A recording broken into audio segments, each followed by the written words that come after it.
Welcome to the Michael Shermer Show. I'm your host, Michael Shermer. Before I introduce today's guest, I wanted to tell you a little bit more about our major sponsor, which is Wondrium, Wondrium. Wondrium is the former Great Courses. I've been talking to you about them for a long time. As you know, I have two courses on the Great Courses platform, one on Skepticism and 101, and then the other one on conspiracies. But I'm just a lifelong learner and customer of the Great Courses now, Wondrium, because the lifelong education never ends. The ending of your college education is just the beginning of your real education. And as I predicted, mid-COVID shutdown, the future of education is probably going to change dramatically, and it already has. The consuming of online content as a supplement to college education and other forms of education is the wave of the future. It's where we're going. And I think Wondrium is the best platform for this. They have the Great Courses, of course, lots of different courses you could take, plus documentary films and series and just all kinds of great content. So if you just go to wondrium.com/Shermer, you can get a month free trial. That's wondrium.com/Shermer. So, for example, you can get it as an app on your phone. There's that W. Boop, just touch on it. Opens right up. What I was looking for here was Shakespeare. I don't know much about Shakespeare. I've tried to read some of the plays. I have a hard time figuring out what's going on. I know next to nothing about English literature. So when I type that in, here are the different courses I can take just on Wondrium. It's amazing. William Shakespeare, comedies, histories, etc. How to read and understand Shakespeare. Shakespeare's tragedies, and so on and so forth. Not to mention lots of related subjects to that. So let's just touch on the one. Here, let's go to Shakespeare's tragedies and see what it offers here. So, and here's what it looks like. Each of the lectures is 35 minutes long. And if you listen to them at 1.2 speed, you can get through in less than half an hour. So you could do a couple lectures a day, just commuting, working out, driving, cycling, hiking, walking, vacuuming the house. And it goes through all of them. Here it is. Defining tragedy, Hamlet, Hamlet 1, Hamlet 2, Hamlet 3, Hamlet 4, Othello 1, 2, 3, 4, King Lear 1, 2, 3, 4, Macbeth 1, 2, 3, and so on. So it's a great deal. I would not have a sponsor of this podcast if it wasn't a product that I used. So if you want to support the podcast, of course, always go to our webpage where you download these things and you can support us there. But more importantly, go to wondrium.com/Shermer and give it a try. A month. You could do a course a week easily. Take 4 free courses, or you can just skip around because you don't have to take the whole course. You can just bounce around from course to course, lecture to lecture. I have to do that. All right. Thanks for listening, and thanks for supporting Wondrium, and thanks for supporting the podcast. My guest today is Jamy Ian Swiss with his new book, The Conjuror's Conundrum. According to the postmodern magic duo Penn and Teller, Jamy Ian Swiss is James Bond with a deck of cards for a pistol. An internationally acclaimed sleight-of-hand artist, Swiss has appeared internationally for presenters ranging from Fortune 500 companies to the Smithsonian Institution. His U.S. television appearances include CBS 48 Hours, PBS's Nova, and repeat appearances on The Today Show and The Late Late Show. And he's been screened on nationwide and feature-length documentaries, including An Honest Liar about James Randi and Merchants of Doubt about climate deniers and others. Science deniers in general. The author of 6 books, Swiss has lectured to magicians in 13 countries, to academics and scientists about skepticism and critical thinking, to law enforcement professionals on con games, and consulted on casino game security. A lengthy profile in The New Yorker declared that, quote, Swiss is widely thought to have been one of the most masterly sleight-of-hand techniques in the world today. I agree. I have seen Jamy perform many times, and he is truly the master of prestidigitation. Anyway, but he's also, more importantly for this podcast, one of the major players in the skeptical movement. And we've known each other for a long time. And so we get into talking about the relationship between magic, mentalism, skepticism, and science. To what extent we non-magicians can learn from magicians, why it's important to have them aboard any kind of investigation. But more generally, we talk about the different principles of skepticism and science, how to think critically, and then we go through lots and lots of examples of famous stories in history and currently, including Houdini and Penn and Teller and Alfred Russel Wallace and all the believers in the past and great skeptics and what we can learn from them. And then we finish up talking about different kinds of cons and who would he assess as a con artist or not. And, what you say to somebody who appears to get value out of, going to one of these psychics or somebody, a medium who talks to the dead, or even somebody who's religious, lost somebody. And, we kind of end talking about those hard issues. So with that, and be sure and order The Conjuror's Conundrum at show notes below. We'll provide the link to ordering the book through Jamie's website. So enjoy this conversation. I know I did. When the World's Fair came to New York when I was about 11 years old, which was all about the future and modern technology and a kind of future in a Jetsons kind of way, one of the most popular exhibits was the IBM. It was this giant sort of egg with multiple screens, all sorts of cutting-edge technology, including really the first video phone and a computer where you could write down the date. For example, if your birthday would bring up the newspaper from that day. That was a very, very beginning of optical character recognition. And I came across a machine where it would do handwriting analysis for $1, which was 2 weeks' allowance. And you signed your name on a punch card. Some of us of our time remember punch cards. That's how you talked to computers in those days. And I signed my name on a punch card, and I paid my $1, and there was a lot of whirring and movement. And then I got a little stack of punch cards, 8 or 10 punch cards, and each one had a personality characteristic on it. And it was pretty convincing, and I didn't know a lot about computers, but the one thing that bugged me was if you used punch cards to communicate with the computer, how could the computer look at your signature? It was even more confusing because elsewhere in the building was this exhibit where you could write down this date. They could read that. Well, coincidentally, a couple of months later, my elementary school took a outing to a computer center, gigantic computer center, frigid rooms and gigantic computers, room-sized computers that did less than what we get much less than what we get in a smartphone today. And as we were touring through, I saw a computer that looked just like the machine, the handwriting analysis. And just as I made that connection, the guide said, "Now this, children, is not a computer. This is a card sorting machine." I went, "Well, that's odd."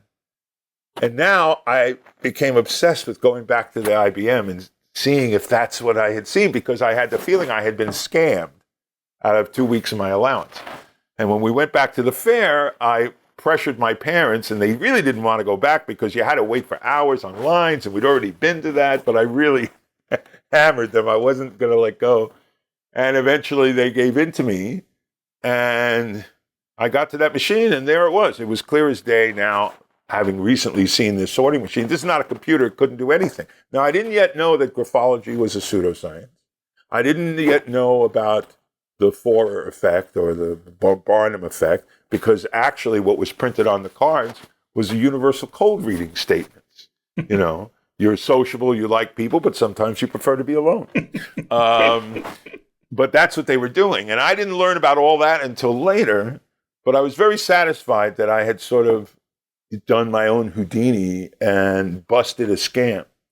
And although I did not realize it at the time, I didn't realize it for decades. But decades later, I look back during my activism in the skeptic world and said, you know what? I think the handwriting was on the wall right then. The handwriting, yes, right.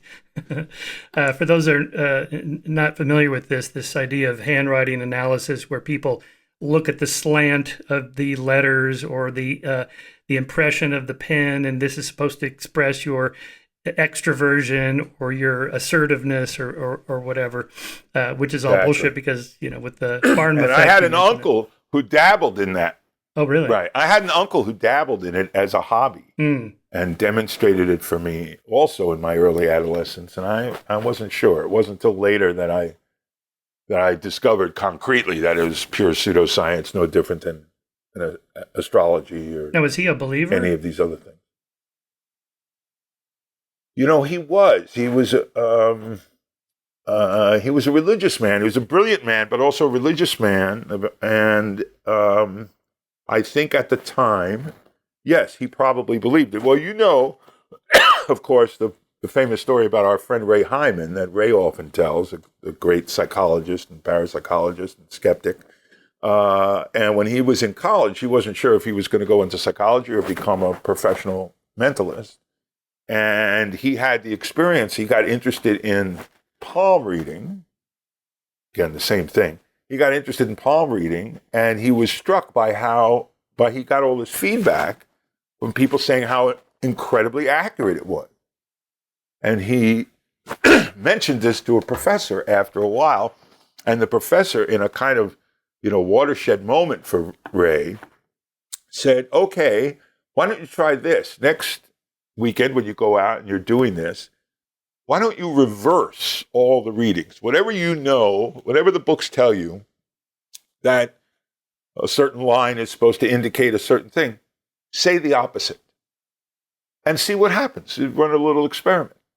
Well, he got the same feedback of how accurate it was. And it was really a bomb going off in his head. So, so I think my uncle was an amateur practitioner and who got that feedback that it was real.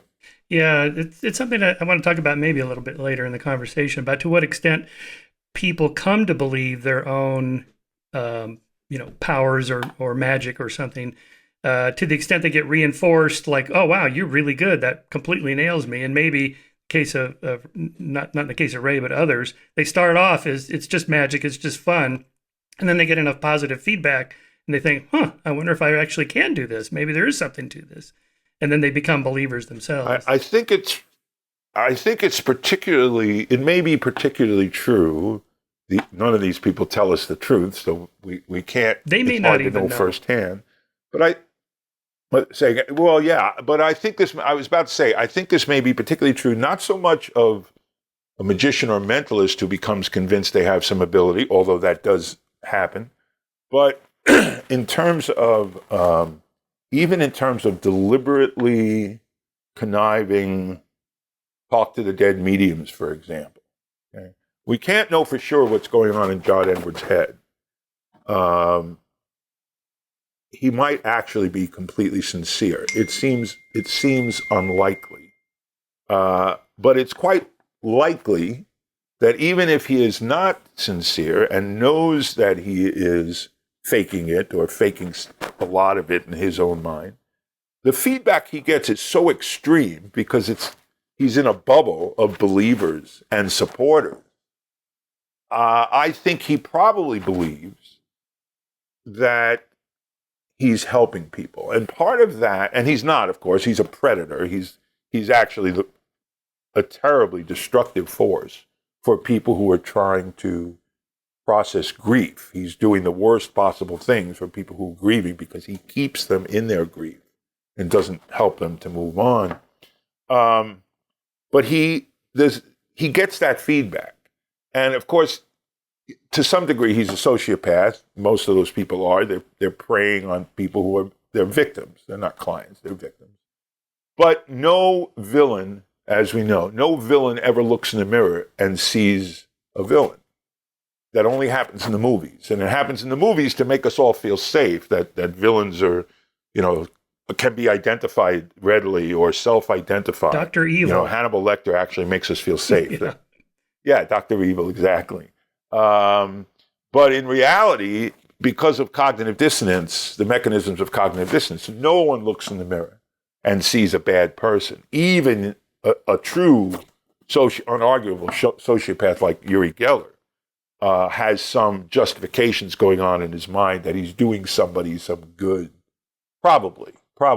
So I think that's where, because of the select feedback, because of cognitive dissonance, because of all of those factors, and there's no criticism, they're in a bubble of belief, I think it's probably most likely it happens in those situations. But it does probably happen with some mentalists too. Jamy, I'm getting a little bit of maybe rub on the microphone from your coat or something. I don't know if it... Oh, you know what? I forgot to clip it. Yep, there we go. If I clip it, it should... While you're doing that, I was going to read that. you this quote from Michael Gordon, who I had on the podcast recently. He studies pseudoscience. He's a historian of science. And this is one of my favorite quotes on this subject of the demarcation problem, the difference between science and pseudoscience, which is what you just said tangentially. He says, no one in the history of the world has ever self-identified as a pseudoscientist. There's no person who wakes up in the morning and thinks to himself, I'll just head on down to my pseudo-laboratory and perform some pseudo-experiments to try to confirm my pseudo-theories with pseudo-facts.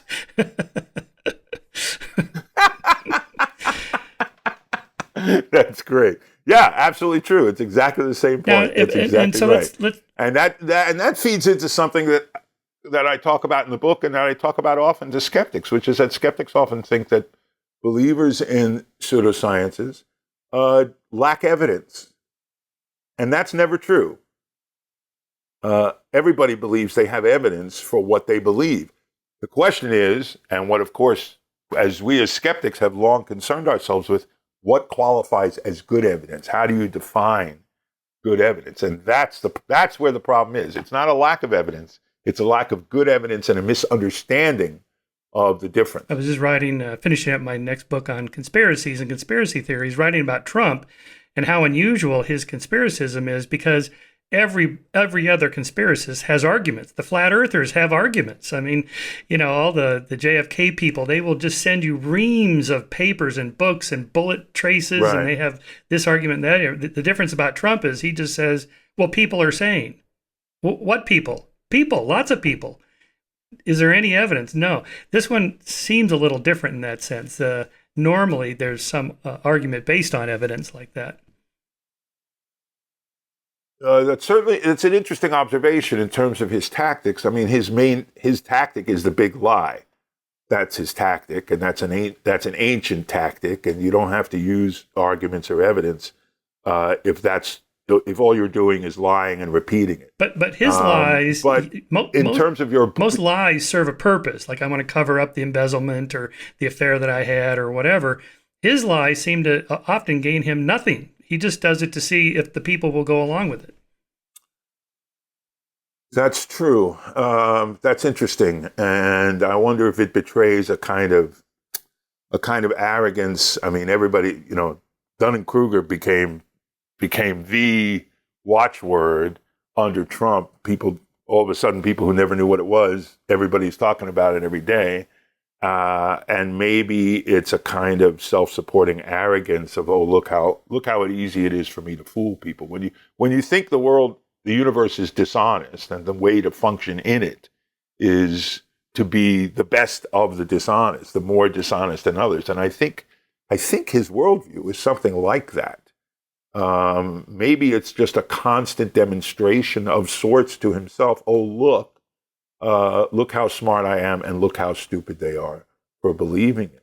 But in looking at all that, Michael, obviously you must have included in the book, you must have looked at QAnon, and there's a big overlap between QAnon and the Trump phenomenon. The rigged election, yeah. But the QAnon people, they have their classic kind of evidence, things they cite, right?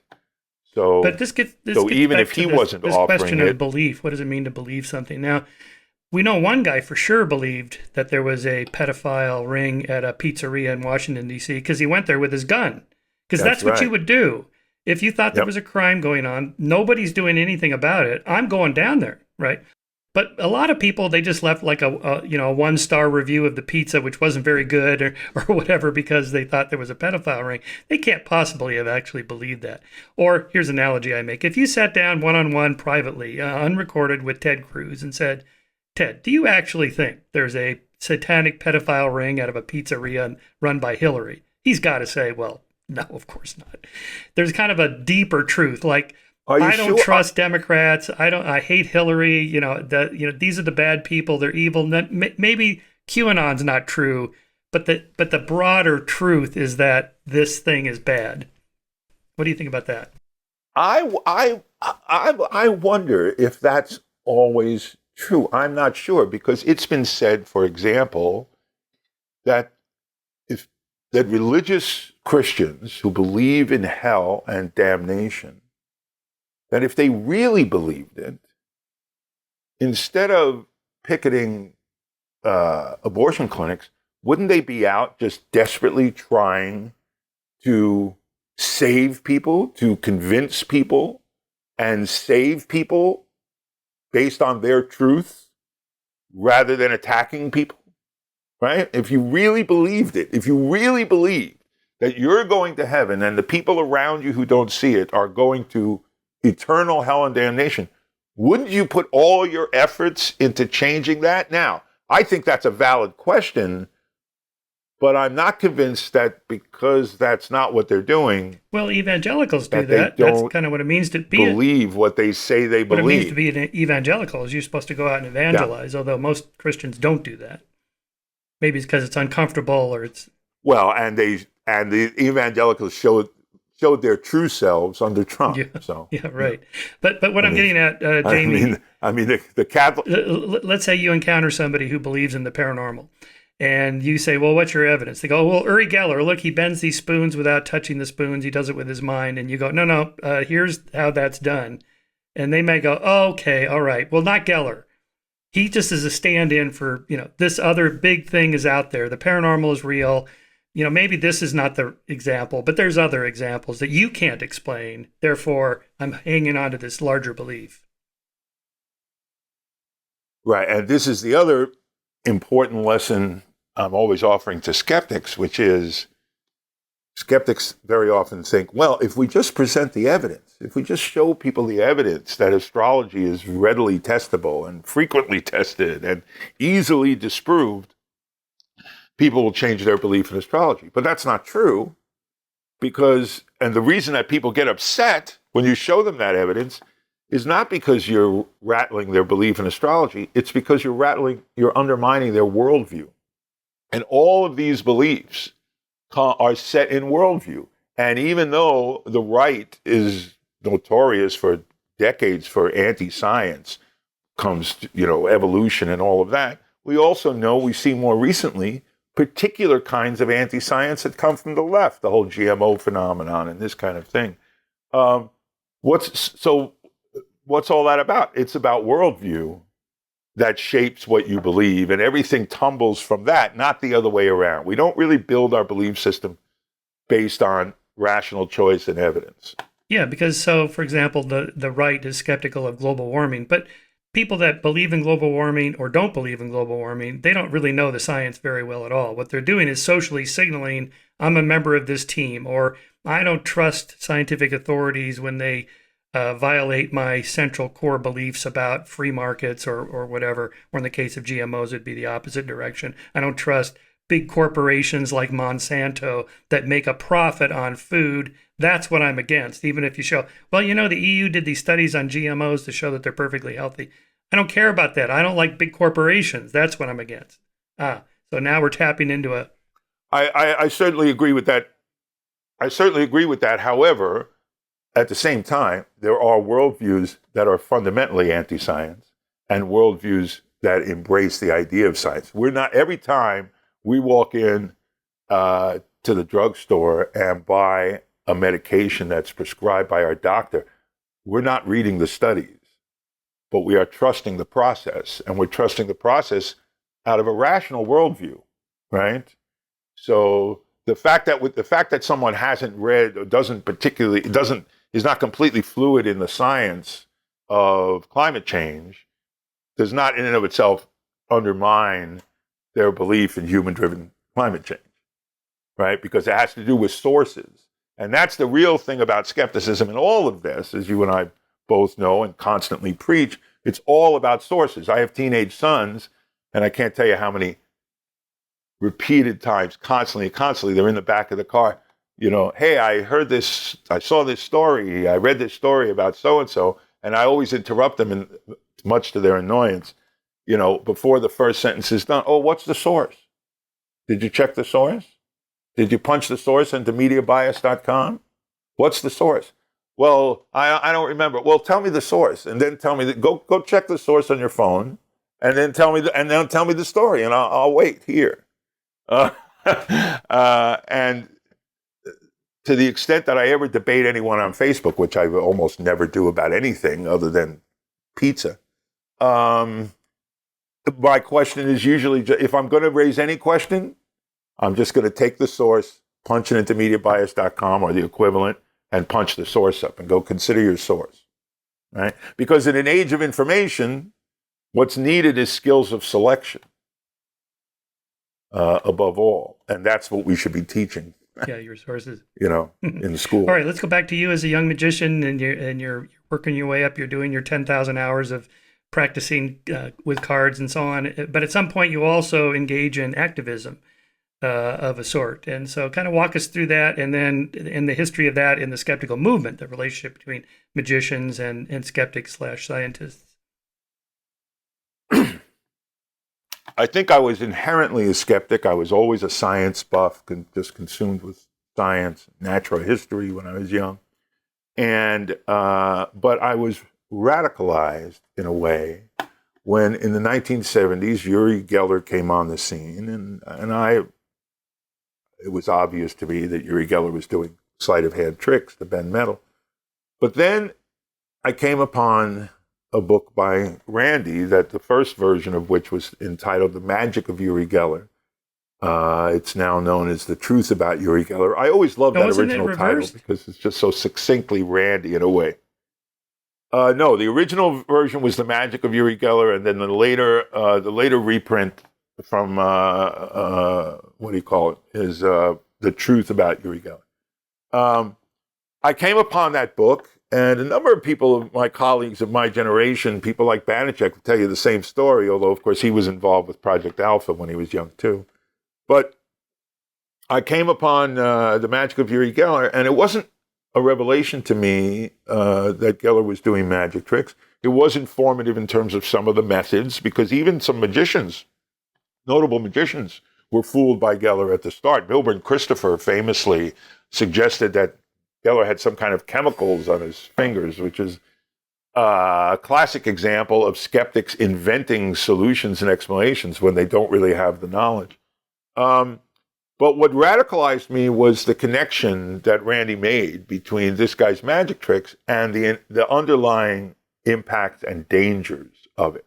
That fostering a belief in the paranormal ultimately alters people's worldview and makes them more, puts them more at risk for other similar kinds of con artistry and so forth, whether it's phony psychics, which is a direct connection to Geller, or something less obvious. And that riveted me.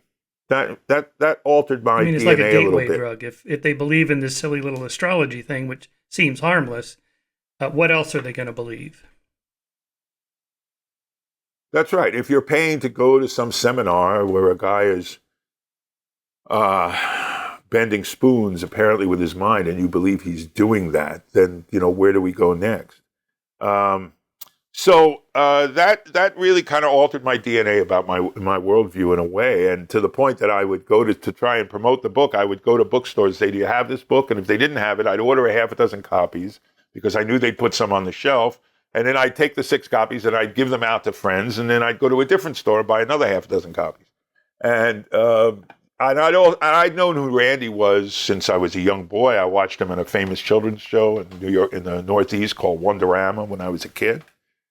Doing magic tricks. So I knew about Randy really my whole life. And then I was living in Washington, D.C. in the mid-'80s. I moved to become a full-time performer at a large magic nightclub there. And by then I knew about Skeptical Inquirer. I was reading Skeptical Inquirer. I knew about PsyCop, a Committee for the Scientific Investigation of Claims of the Paranormal, the real sort of the founders of the modern activist skeptic movement in America. And I came upon some fellow skeptics who were Chip Denman and Grace Denman. Chip Denman was a statistician at the University of Maryland. He was also an amateur magician. And we kept bemoaning the fact that Washington, D.C. really could use some skepticism. And there was no group. And we kept sort of hoping that would happen and fantasizing about it. And finally, about 2 years later, we said, well, it doesn't look like anybody's doing it. Maybe we should do it. And we got in touch with PsyCop, and we connected with Phil Klass, the great one of the PsyCop founders on the executive committee, an expert in an aviation guy who was an expert in UFOs, a debunker of UFOs. And he lived locally in D.C. And with Phil's help and some other people, we basically sent out some notices. And at the first meeting, we had 100 people.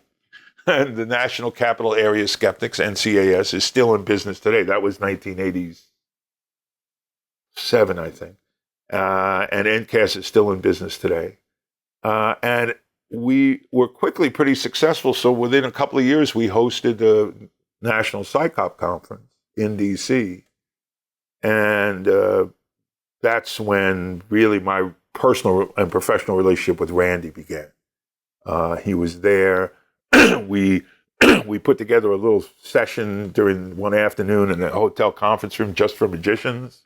The great Jerry Andrus was there, among others. We passed a deck of cards around the table and magicians doing magic for each other. And that really was the first serious connection between Randy and I and my sort of more professional and public skeptical activism. And partly it was that I didn't become a professional magician until I was 29. It was a third career, and the one that stuck. And I had been an activist all my life in one form or another. I was a political activist, then I was an environmental activist. But then once I was doing magic professionally, it seemed like a good synthesis, a way that I could use my professional stance as a magician to help inform and put forward a social political agenda. In this case, skepticism. So and then historically, you opened your book talking about the rest is recounted in the book. But there you start off going back centuries to Reginald Scot's The Discovery of Witchcraft, and then up into the 19th century, and then Houdini, and so on. So, what's the link between magic and what we would today call science? They just then called it, kind of natural, natural philosophy. Right, natural philosophy. And natural philosophy, there is a crack in the door to natural philosophy in the first book that ever described magic tricks in English, and that began the written, at least, connection between magic and critical thinking and rational inquiry, which is the book you just mentioned, The Discovery of Witchcraft by Reginald Scot, published in England in 1584. And this is an historic book, a book of great interest to historians today who still argue and debate. I've been writing a new piece about this recently, and really delving into the academic debates and among historians of religion and theology about what was in Scott's mind, because Discovery of Witchcraft was not a book about magic. It was a book about witchcraft, and it was intended to debunk the witch trials of the era. This is just pre-Jamesian, before James takes the throne. And Reginald Scot did not deny, he was a Protestant, a Calvinist, and he did not deny the existence of witchcraft, the possibility of the existence of witchcraft.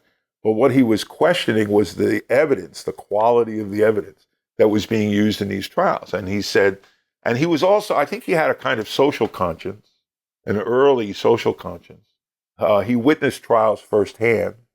And I think he was appalled at the way these mostly women were treated, at the political elements of these prosecutions, a way for the state and the privileged to rid themselves of undesirables, people they saw as undesirable. And also he talked about, essentially he talked about mental illness, and thought that much of what was being seen was a case of mental illness, and that he reversed the perspective, saying that the people who were on trial were actually the victims of this whole notion of witchcraft. And so the book is rational in many ways. It's skeptical in terms of its focus on the evidence. There were disputes about how religious he was, whether there were some who see in Scot a man who really was bordering on an almost kind of modern atheism. I think that overstates the case, but certainly an entree to a kind of naturalistic philosophy. There are some who say he just was a different brand of extreme religious belief, and in his theology thought that witchcraft was against the very notion of Scripture because it lent too much power to demons and so on, and that humans could not relate to spirits in a corporeal fashion. So this is still debated today, but I think in the end, I give Scot credit, and I give his book credit as being a work of skepticism because of his focus on evidence. And of course, in skepticism, we don't tell people what to believe. We try to teach people how to think. And in skepticism, as in science, conclusions are always provisional and always subject to change. This is part of the interesting thing about COVID, I think, is that we have so much confidence in science, for example, in the what are now conventional vaccines. People were really confused and frustrated by the idea that the information, the data kept changing. And that was supposedly people see that as a bad thing. Well, one day they say this about masks, the next day they say this. One day they say this about the virus, the next day they say this. But what they don't realize is that the science about COVID is brand new. And the data keeps changing on it. That's why we're still lowering the age on the vaccines, because we're literally waiting for the data to come in. So anyway, I think his focus on the evidence brands him as a skeptic of sorts, a proto-skeptic at least. And also, oddly, the 22 pages about magic is not a magic book. It's a 400-page book. 22 pages explaining magic tricks. It's the first real manual of magic that we have in English. And it was so good that it was plagiarized for the next 2 centuries by the magic community, and there were books that came out that simply copied his 22-page section and added a few things. They're among the most famous and influential books of that era, of the 16th and 17th and even 18th centuries, about magic. So he gave us and he was probably an amateur magician himself. He also was taught by another magician, a French magician living in London, John Cotteris. And it's clear that Scot had a real passion for magic, loved it, and thought highly of it, and treats it with great respect in his descriptions of it. This be no mere bungler's work, He talks about how hard it is to learn it and excel at it. And I think, like many people, there's this overlap, as you know, in the skeptic world. There's always, there's always academics and scientists and educators, and then a couple of magicians for color. But there's always that interesting, the benefit to me of being a skeptical activist is counting so many world-class scientists and academics among my friends who, fortunately, enjoy what I do, are interested in what I do, just the same way I'm interested in what they do. I think Scot was I wrote about a related character, the Duke of Brunswick, in The Moral Arc, which I'm taking from Charles Mackey's famous book, Extraordinary Popular Delusions and the Madness of Crowds. At the height of the witch craze, the Duke of Brunswick invited 2 learned and famous Jesuits, both of whom believed in witchcraft and in torture as a means of eliciting a confession, to join him in the Brunswick dungeon to witness the torture of a woman accused of witchcraft. Suspecting that people will say anything to stop the pain, the Duke told the woman on the rack that he had reasons to believe that the 2 men accompanying him were warlocks, and that he wanted to know what she thought, instructing her torturers to jack up the pain a little bit more. The woman promptly confessed that, indeed, she had seen both men turn themselves into goats, wolves, and other animals, that they had sexual relations with other witches, and that they had fathered many children with heads like goats and legs like spiders.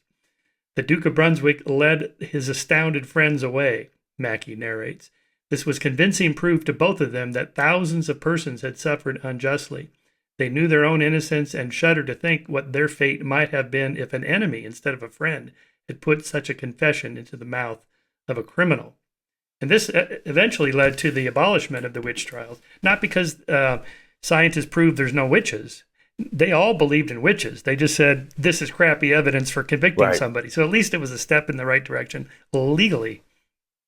And Scot in 1584 also addresses this subject of torture, and also addresses on the basis that people will confess that torture does not get to the truth. And yet, meanwhile, we have, George Bush and waterboarding. It's enhanced interrogation, Jamie, not torture. I'm joking. All right, let's get up into the late 19th century. Yes, thank you, Yes, Mr. exactly. Thank you, Let's Mr. get to Orwell. The late 19th century. Let's get to the late 19th century and the psychical right. society. So Scott establishes this connect. Right. So Scott establishes this relationship between magic and critical thinking more than 4 centuries ago, and this really comes to a head and becomes very visible in the 19th century. In 1848, 3 young girls in a little town called Hydesville, New York, which no longer exists, near Rochester, start talking to the devil. And through rapping sounds in their house. It starts with 2 young girls, actually, Katie and Margaret Fox. And their religious and superstitious mother believes the devil has come to call. And it turns out to be a prank. The girls dropping an apple on a string on the roof above the living area that their parents were in at night when the girls were supposed to be sleeping upstairs. And they also learned to crack the knuckles of their toes against the floorboard, which would enhance the sound. And this began a worldwide, or at least in the sense of North America and parts of Europe, England in particular, religious phenomenon that lasted for a good 75 years of the interest in spiritualism and the idea that we could communicate directly with the dead. It's very easy for people today to look back at that and say, oh, well, simpler time, people were more gullible, less informed. None of that is true. That's not really what was going on. John Edward fills halls with thousands of people paying hundreds of dollars for tickets today. That's no different.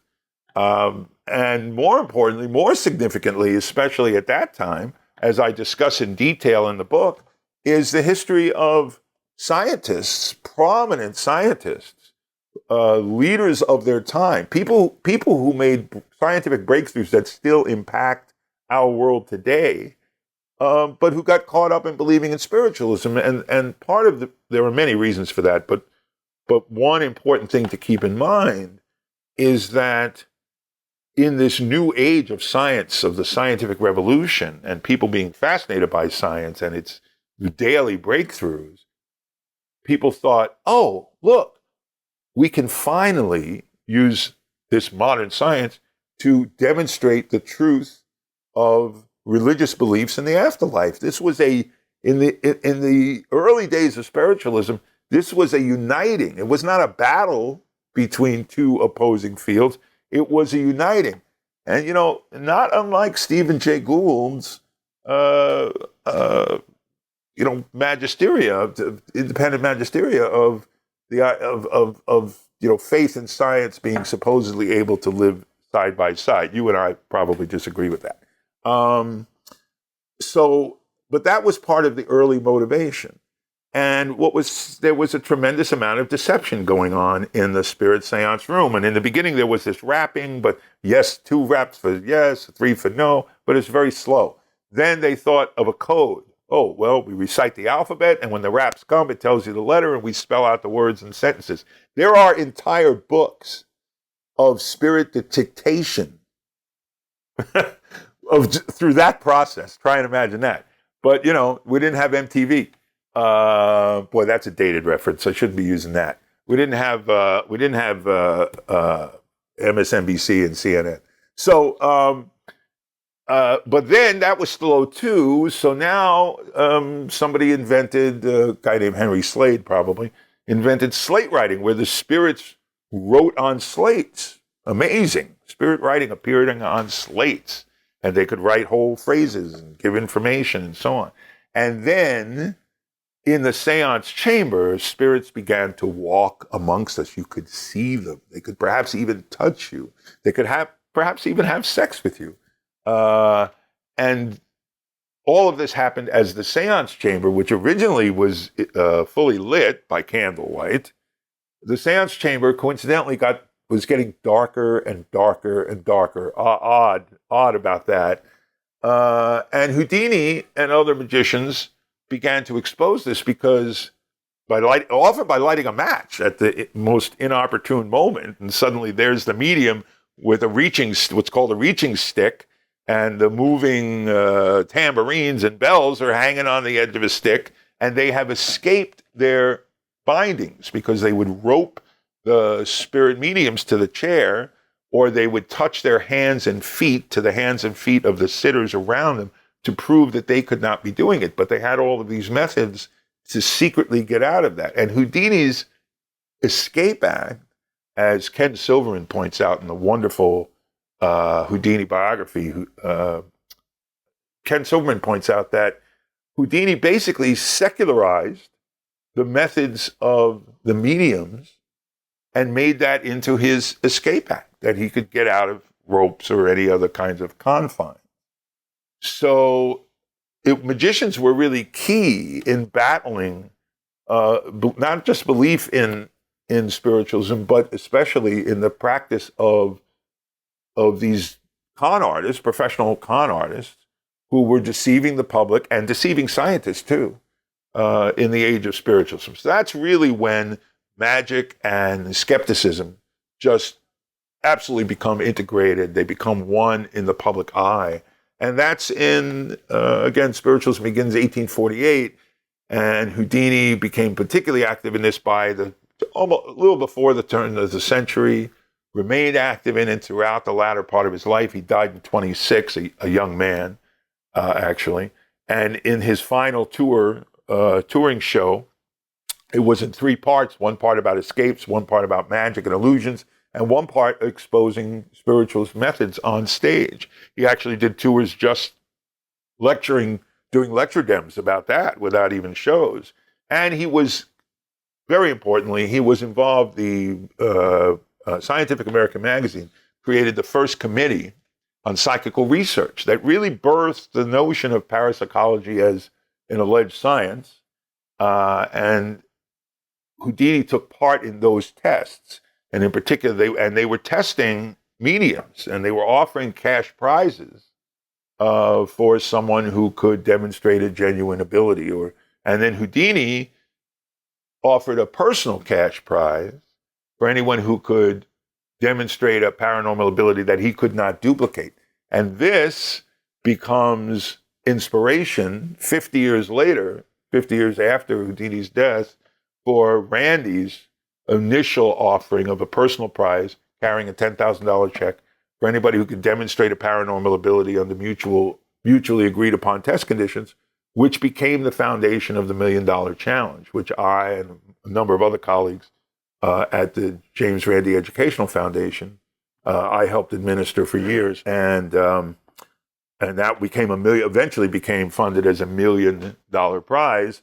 And you were there for many of the tests that Banachek and I and Chip Denman would perform.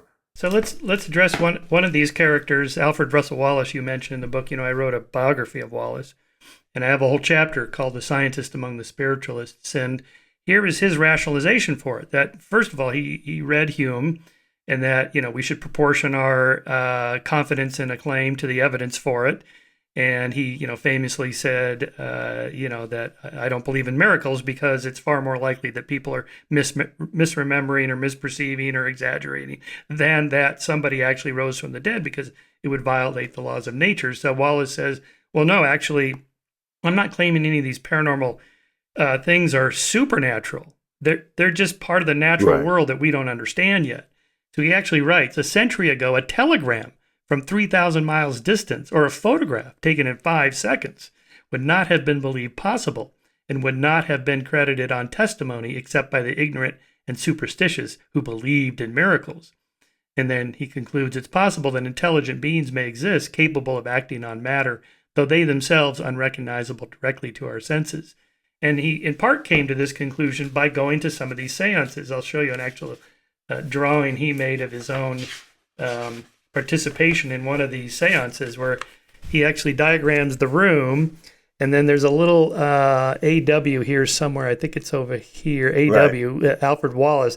This is where I sat, And again, they're all holding hands. And so here's a man of science who doesn't know how to test any of this. So he's told, well, look, we roped her down. We're all holding hands. Yep.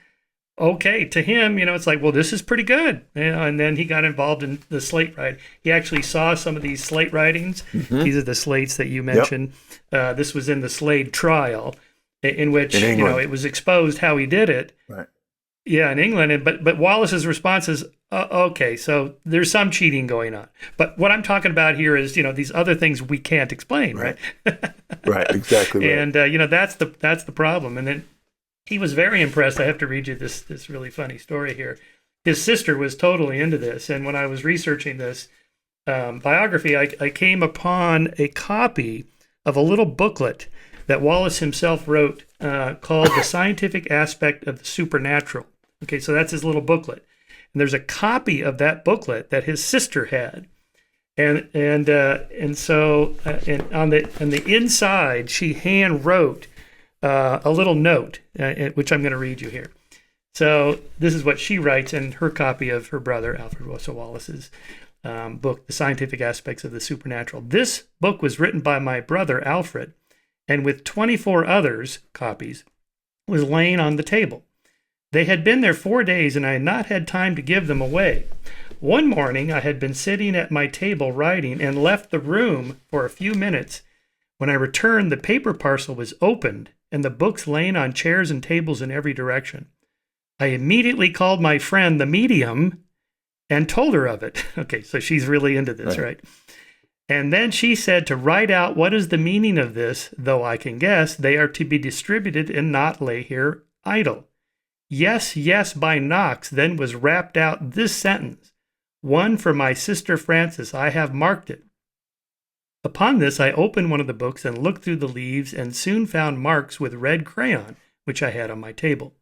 I then said, if you could do this while the book was shut, you could write my name in this book while it lay under my hand.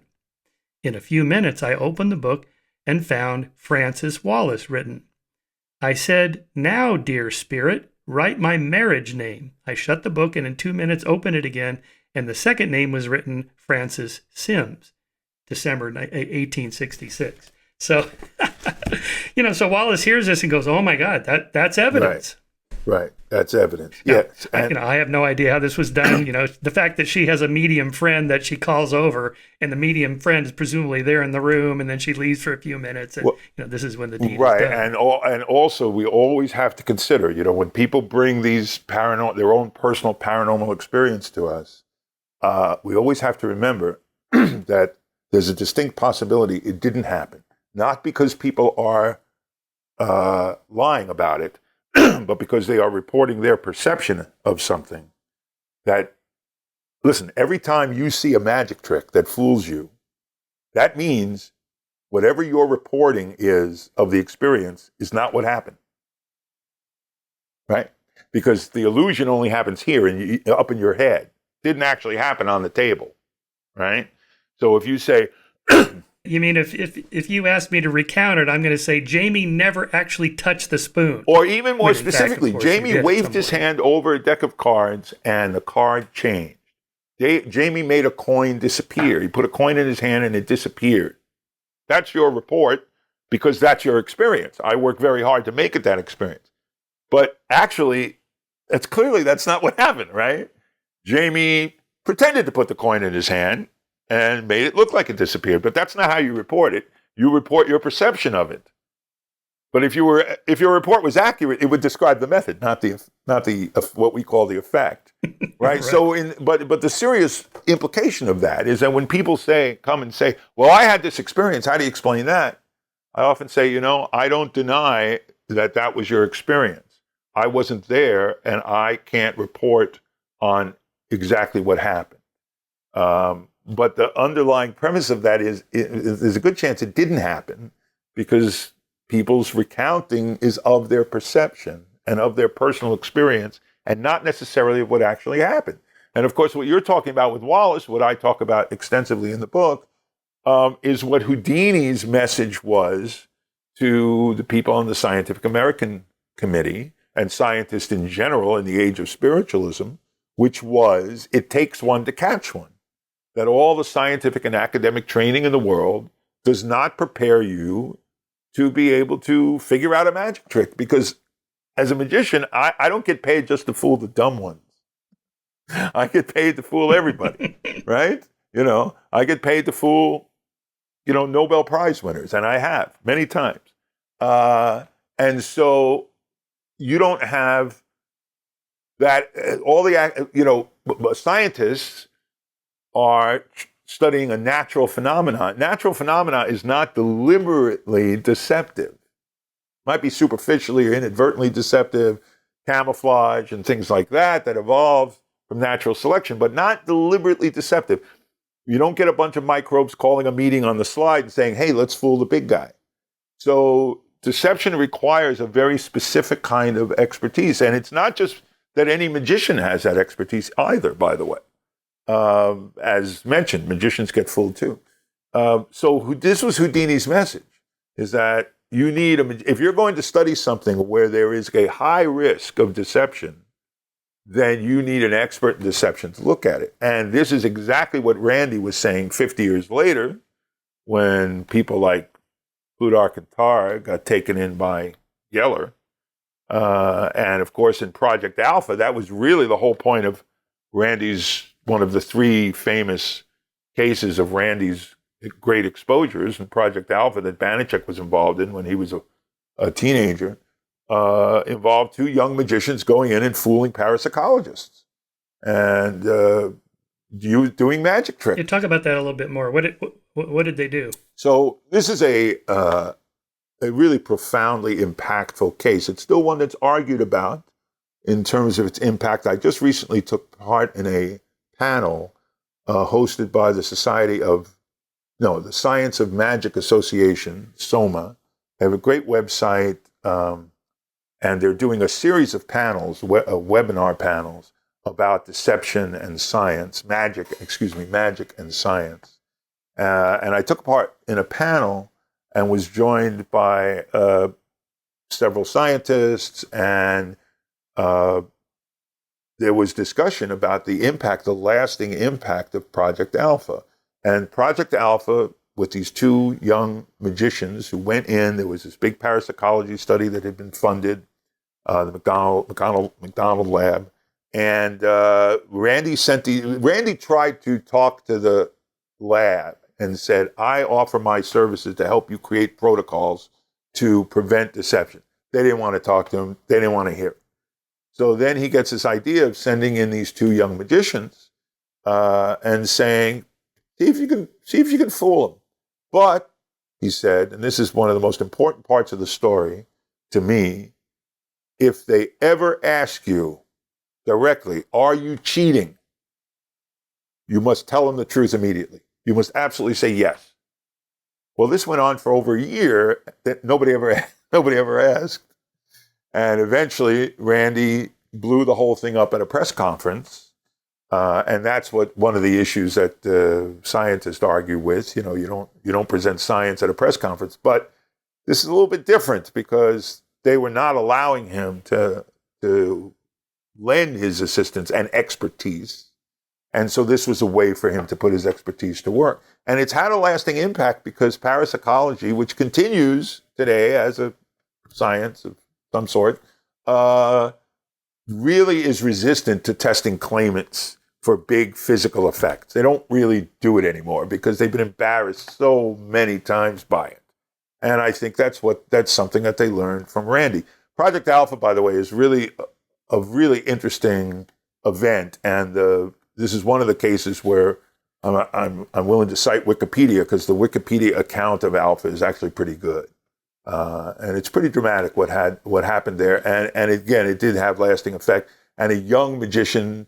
What are the criticisms of it?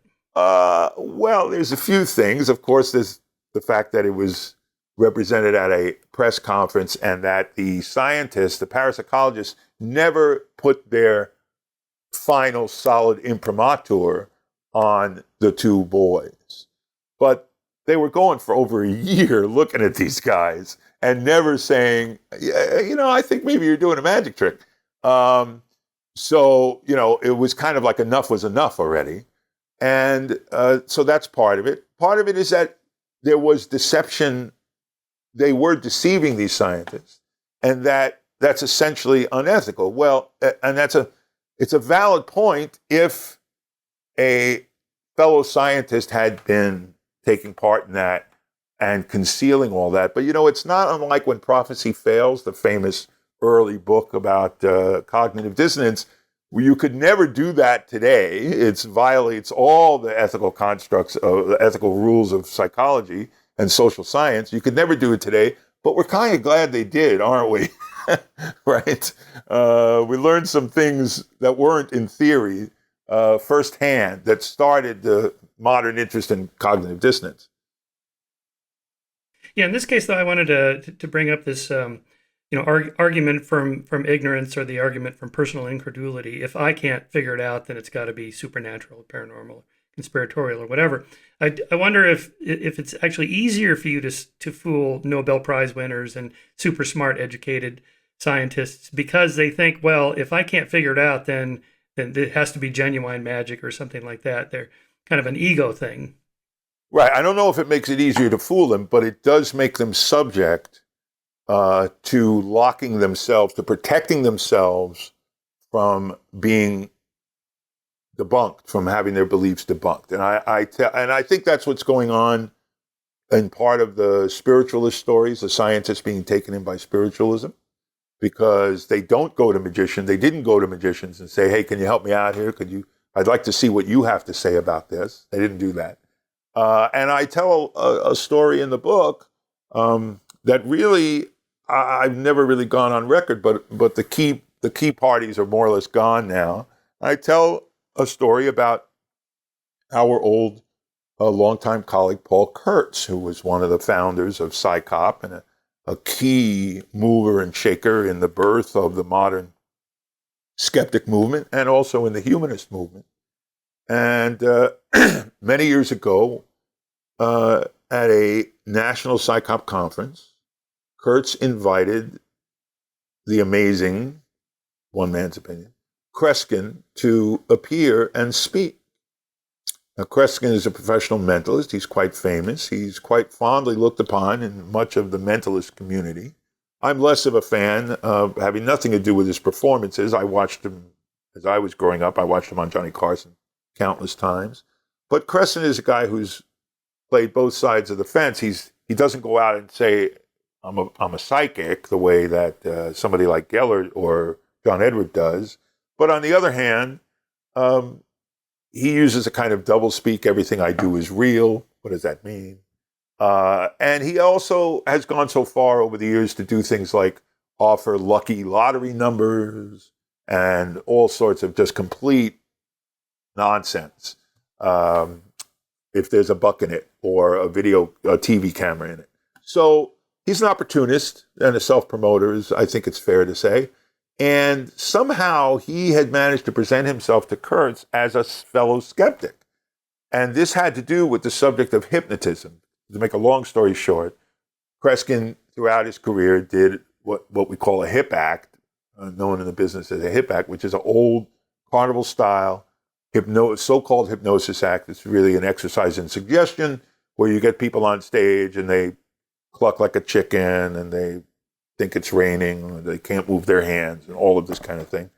And he was doing an act like that for years. But in some areas, that's illegal because hypnosis is you have to be licensed and be a therapist and so on.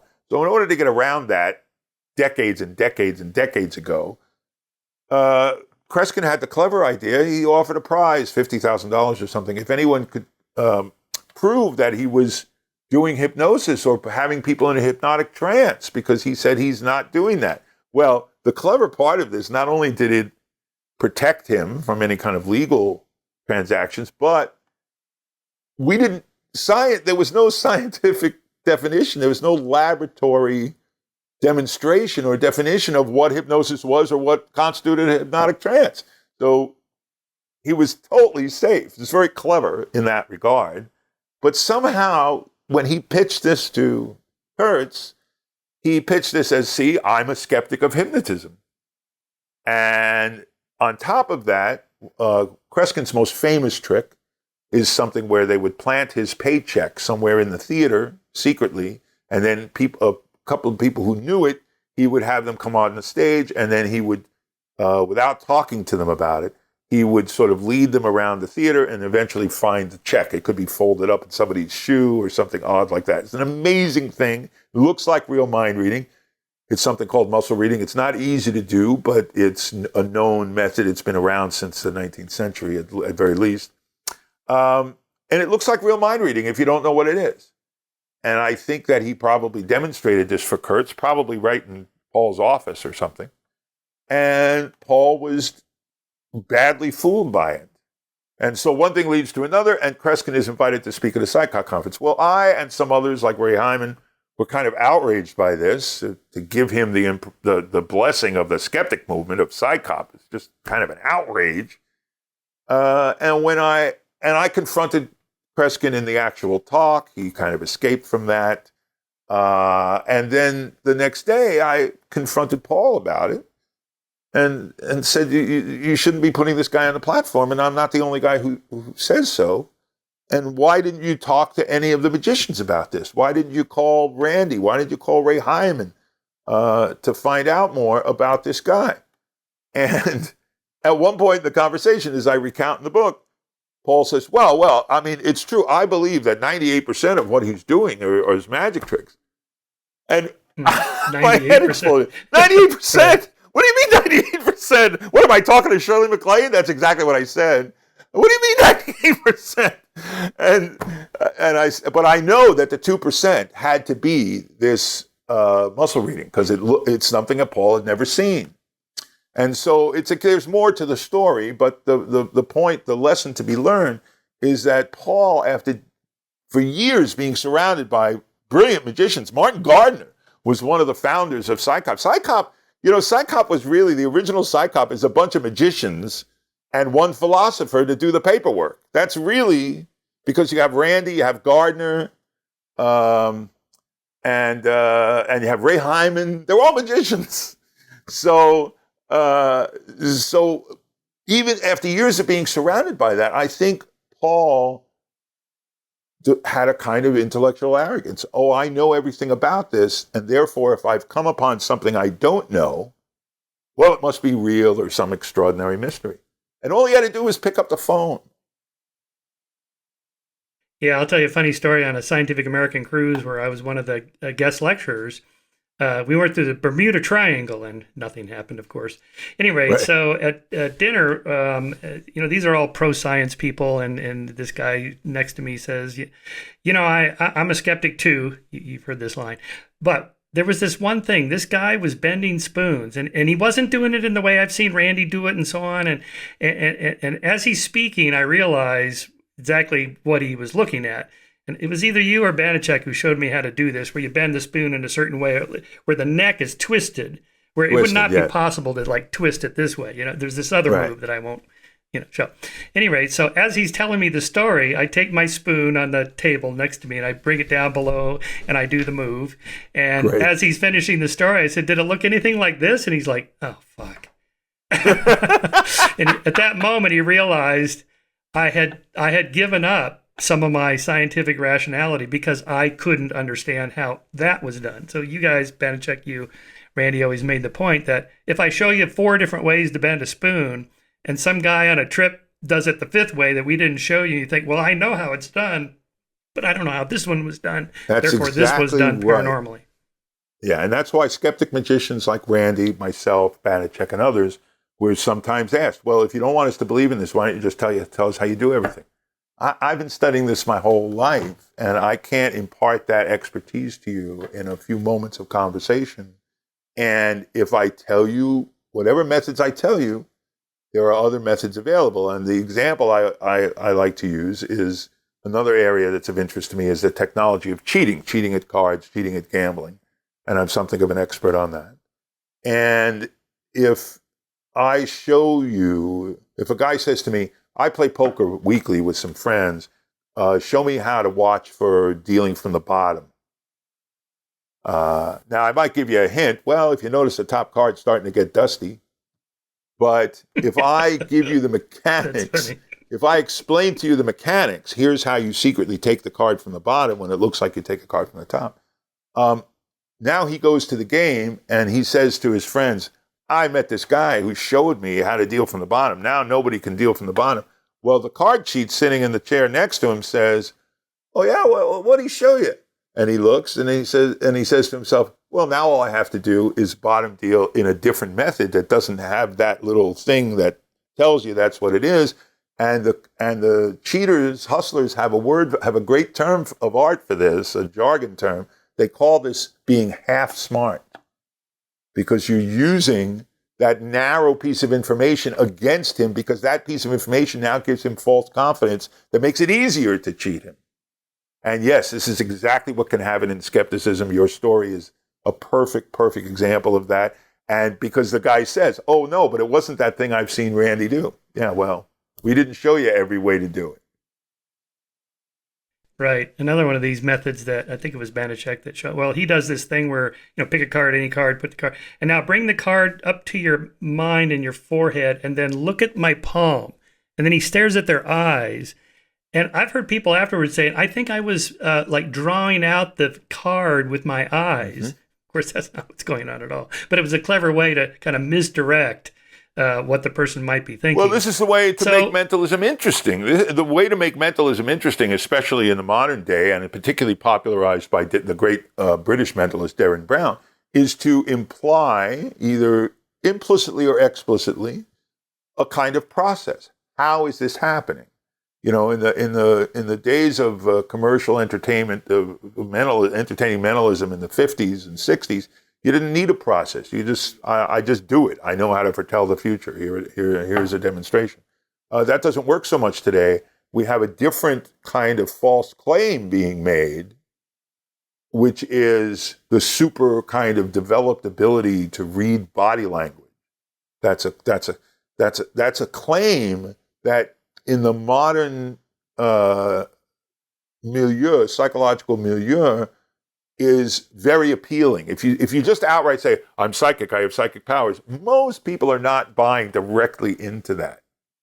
But if you say, oh, I have the ability to control you with subtle suggestion and to read your body language, that's very appealing today. It sounds scientific, it sounds reasonable, it sounds like you're explaining what you're doing and being perfectly fair about it.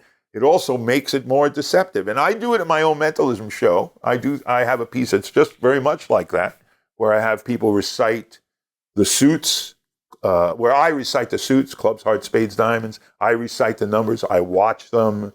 And I'm absolutely, without saying it, I'm absolutely creating a very compelling and convincing demonstration that I am somehow reading their eyes and their reactions.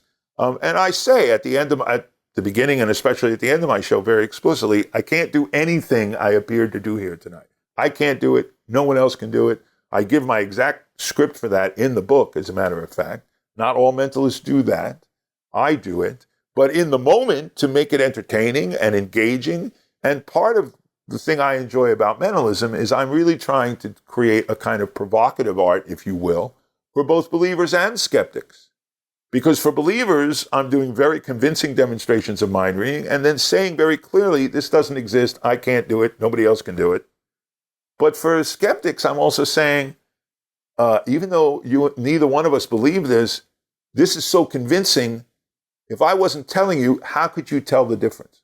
Could you tell the difference, right? And that is another way of communicating what we're talking about, that if you're really investigating, you need experts.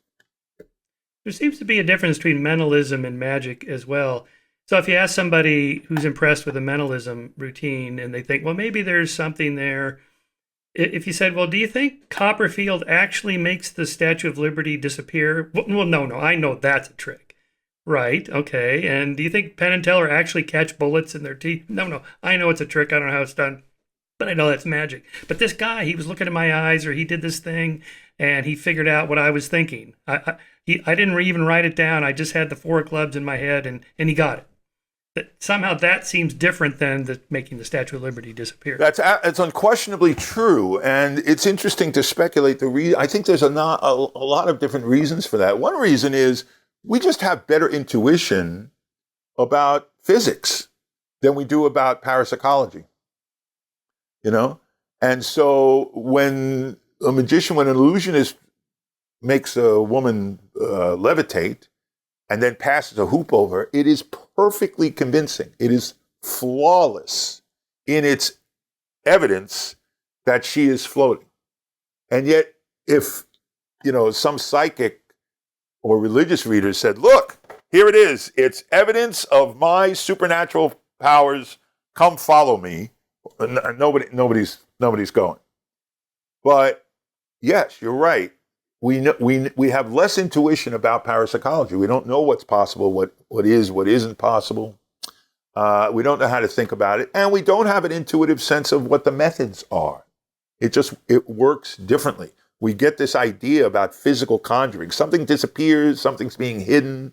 We don't really know how, but it's got this physical quality to it. But as soon as you're getting into somebody's head, it's disturbing and provocative, and the methods are not obvious. And a lot of the methods of mentalism, all magic, all conjuring, all illusion, a lot of the methods are psychological. But in mentalism, very often, there's even a little more of that. There's a certain amount that overlaps with the phony psychics methods of doing bits of readings and telling people, what's in their heads. And that's distressing and disturbing and provoking. And it's not always clear how that's possible because we're mixing the methods. There may be partly a physical method, but partly just a psychological method. I think there's also a God of the gaps effect here where we don't have a good explanation, say, for consciousness. Well, we don't have therefore an explanation for altered states of consciousness. And that kind of opens the door for anybody and everybody with their new age beliefs all the way up to quantum physics. Quantum physics is spooky and weird. Consciousness is spooky and weird. Somehow they must be connected. Yep. But we wouldn't do that for some other physics phenomenon like catching bullets or making the Statue of Liberty disappear because that's too basic. We know enough physics that can't be. But if there's some quantum effect, something like that, I think that opens the door for people. Exactly. Yeah. The person in the conversation, the first person in the conversation to mention the word quantum is usually the one who knows the least of what that means. Right. Yeah. All right. So let's talk about, I love the story of your ABC Nightline psychic test because I use that in my class, my Skepticism 101 class. I show that because how would you test somebody like that? So walk us through that story. You get a call from the ABC producers, and, right? So the way the $1 Million Challenge normally worked through all its many years, it was retired when Randy retired. Was you had to demonstrate a paranormal ability upon mutually agreed upon test conditions, and so most of the time and effort and misery of it was trying to devise those protocols and getting the claimant to agree to those protocols and design an experiment. You're trying to get someone to help you design an experiment, very often doesn't understand really what an experiment is. So we didn't have off-the-shelf tests because the claims were all over the map. And so we would have to devise the test, the protocol for the particular claim. Well, we had a producer come to us from Nightline who wanted to really do $1 Million Challenge for the money on camera, and he was skeptical and supportive of the foundation's work, which seemed like a paranormal event in of itself, a skeptical news producer. And so in order to do that, we really had to change everything up because the live test that we would do every year at the TAM conference, by the way, was never the final test, intended as the final test. It was a preliminary test. And there was a lower threshold to let them pass, to try and get them to pass. And then there would have been a more difficult test. No one ever passed the first threshold because chance being what it is. But we would, over the years, we didn't announce these numbers, but we were constantly lowering the threshold because we wanted to see if we could get somebody to come through. Well, we had to raise the threshold, obviously, for a real test, for a one-shot thing. And we also had to design off-the-shelf tests. So with me and Banachek and Chip Denman and DJ Grothy, we designed some off-the-shelf tests. So for graphology, for palm reading, for astrology reading, for certain kinds of clairvoyance, what's called psychometry, and even for a mediumistic test. And the way we designed the mediumistic test, this is something Banachek and I came up with, which was we had 10 envelopes, 8 by 10 envelopes with 8 by 10 photos in them. And 9 of those envelopes had photos of living people, just average unknown living people. And the 10th envelope had a dead person. And it was a dead celebrity just to make it interesting for television. Elvis, Lincoln, whatever, Marilyn. And we had them, they had to do a certain number of repetitions, obviously. But they didn't have to do the full number of repetitions. They only had to do enough when there were enough failures that they could not pass, right? So, and they had to determine what envelope had the dead person. And when I called Chip Denman and said, okay, here's what we came up with for this. And he said, well, that sounds like a magic trick, not a test, scientific test. And I went, yeah, it's exactly what it is. It's a magic trick that we've turned, it's a classic magic trick called the living and dead test. And we turned it into a scientific test. So we went to New York, and the problem was that we all anticipated is the producers circulated flyers to every psychic storefront in New York. There's like 70 of them or something.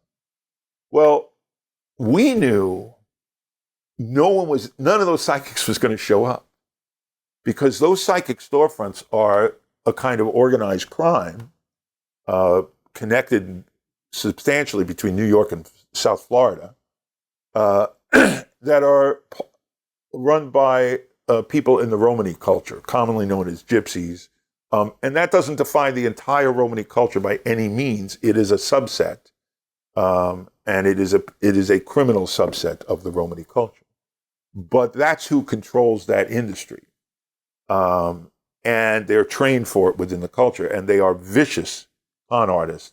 My friend Bob Nygaard has been in the news a lot these days, who does tremendous work investigating these psychics and helping to force the police department, compel the police department to charge these people criminally, and does great work doing that.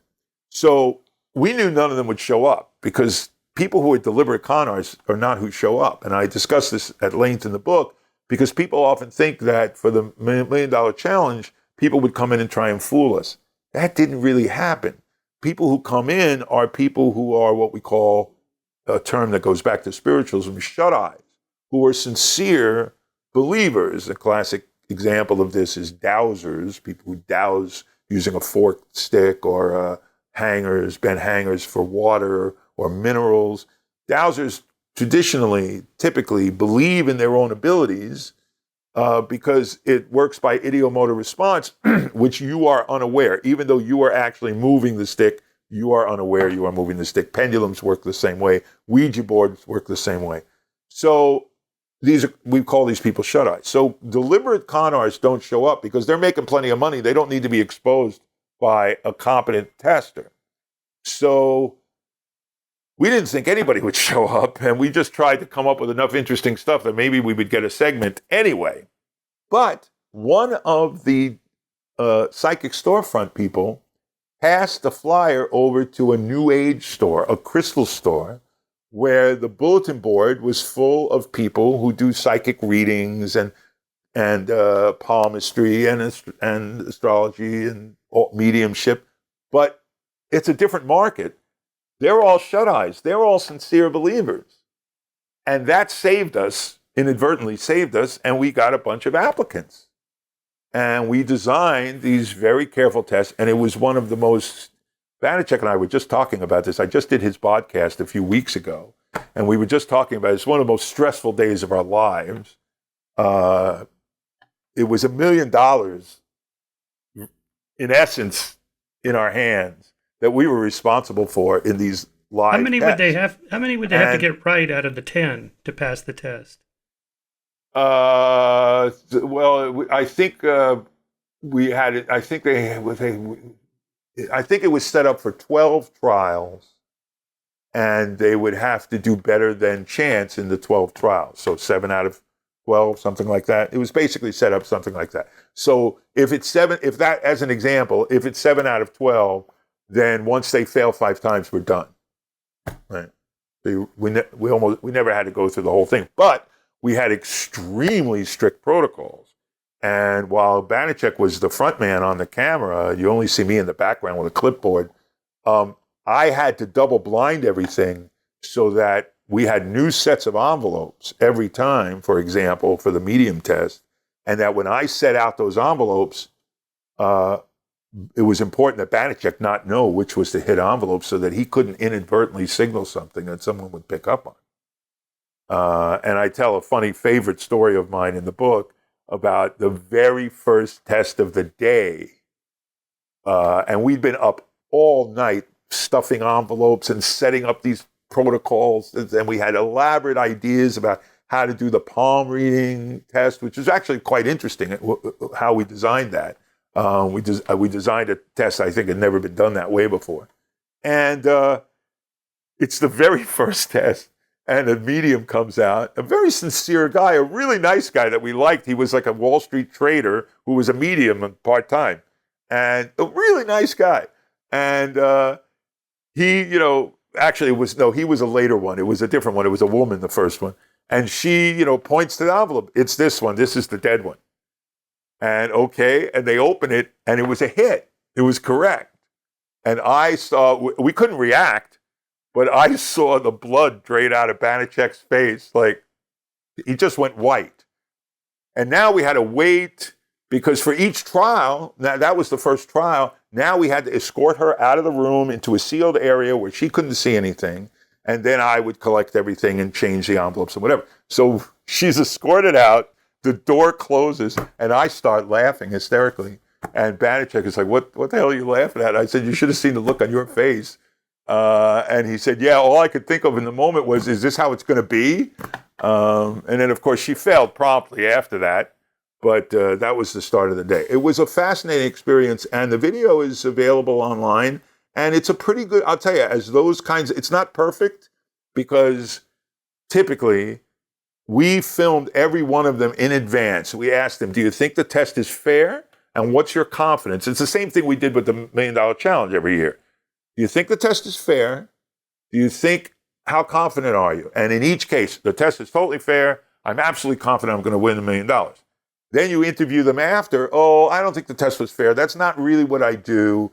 And I was just having a bad day and something.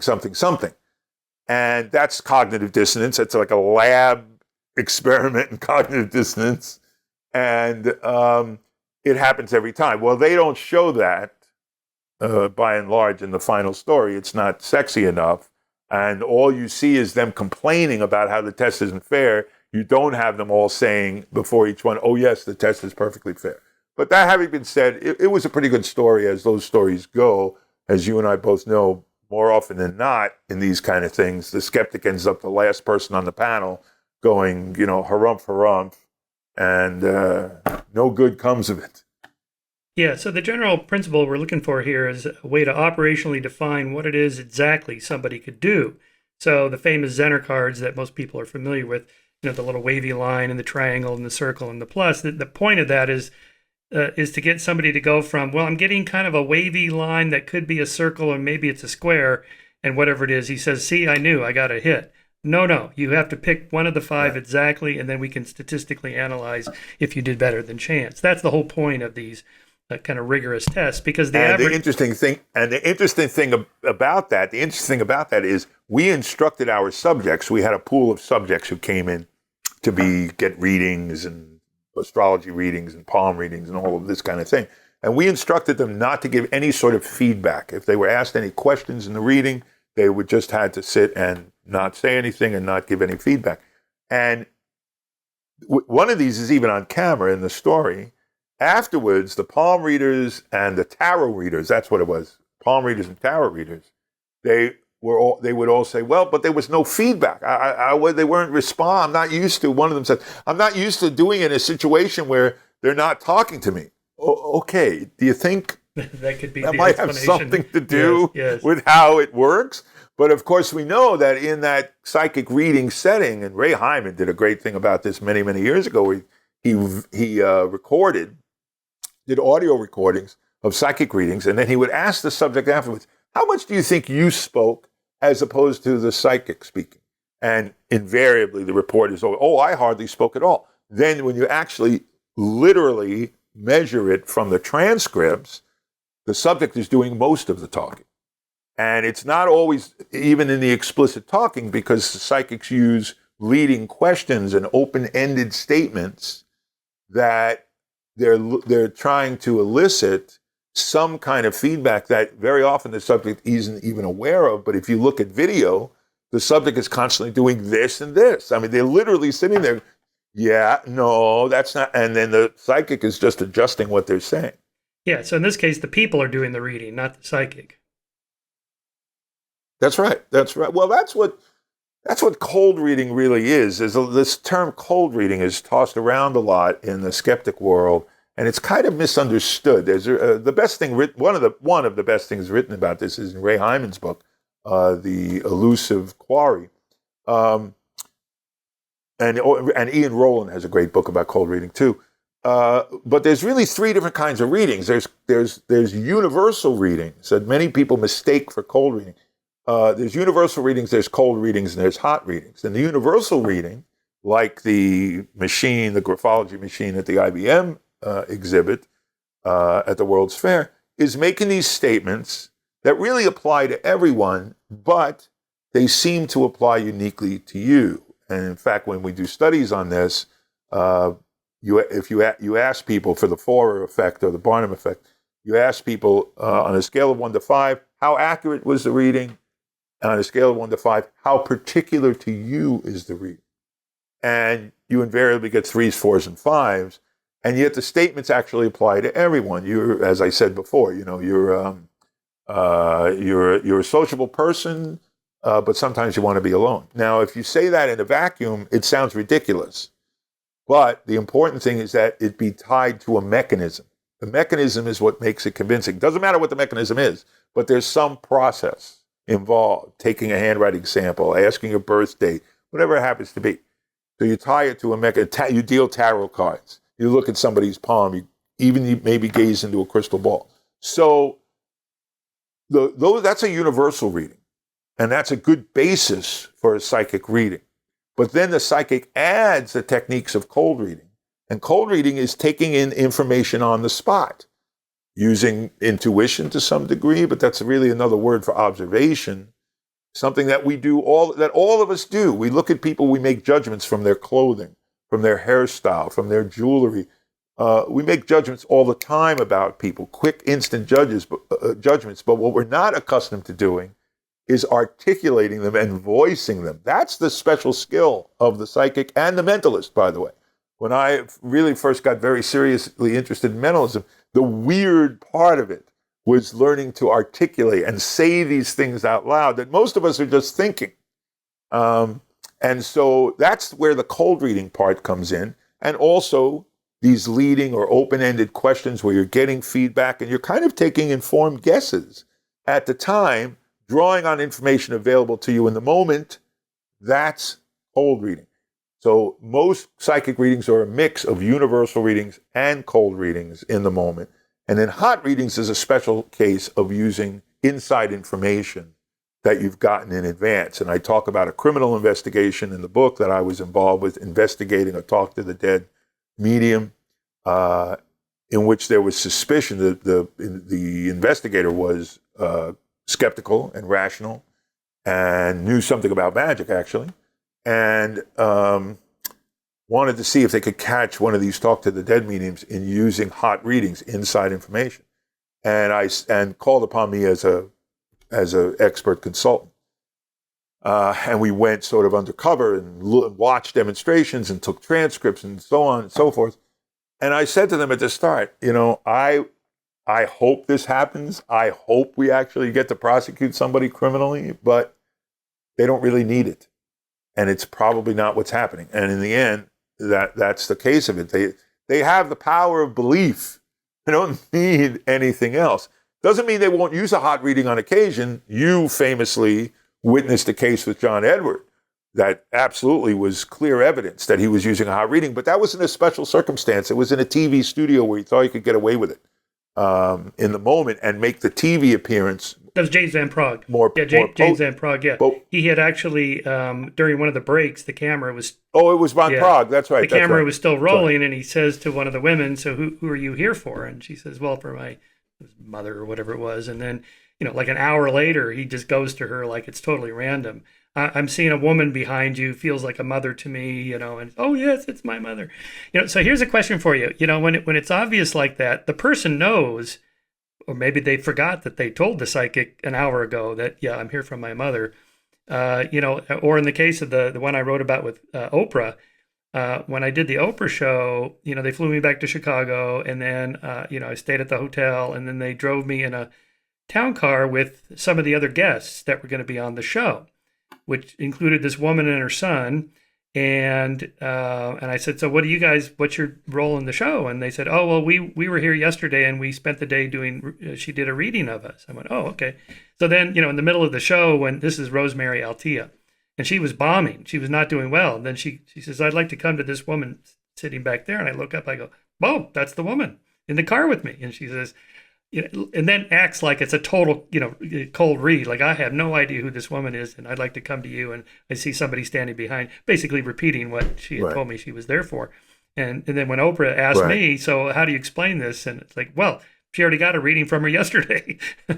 Now, the woman that's standing back there being told this by Rosemary Altea, is she thinking, this is bullshit because I already told her? We did a reading yesterday. Why doesn't she stand up and go, Oprah, hang on. This is not what it looks like. Right. So the first thing is she's probably a believer. So she's already been amazed and thinks that it's trivial and unimportant that it was done at a different time or something like that. It doesn't do anything to dissuade her from her initial impression of it or her ongoing belief in it. That's one thing.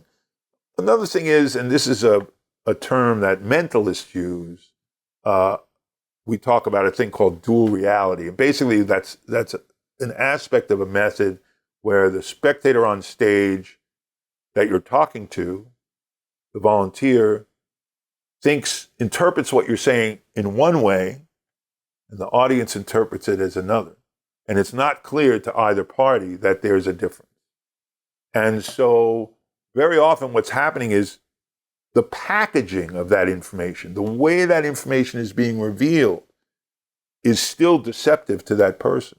You could even ask them in advance for a particular piece of information, but when that information is fed back by a psychic, they are packaging it in such a way and maybe adding other things, adding a cold reading, adding a universal reading sentence that seems to the subject to be way more information than they gave them. They only gave them a name or a particular fact. And the psychic is giving all this other information, some of which appears accurate. So it's not necessarily that they are aware or intending to be deceptive. It may just not be obvious to them because the framing is different. Maybe the same information, but the framing is different. Reminds me of Randy's expose of Popoff, where Popoff would have wheelchairs for elderly people. And this old lady walks in and says, ma'am, would you like to sit in the front row? And they wheeled her down there in the wheelchair.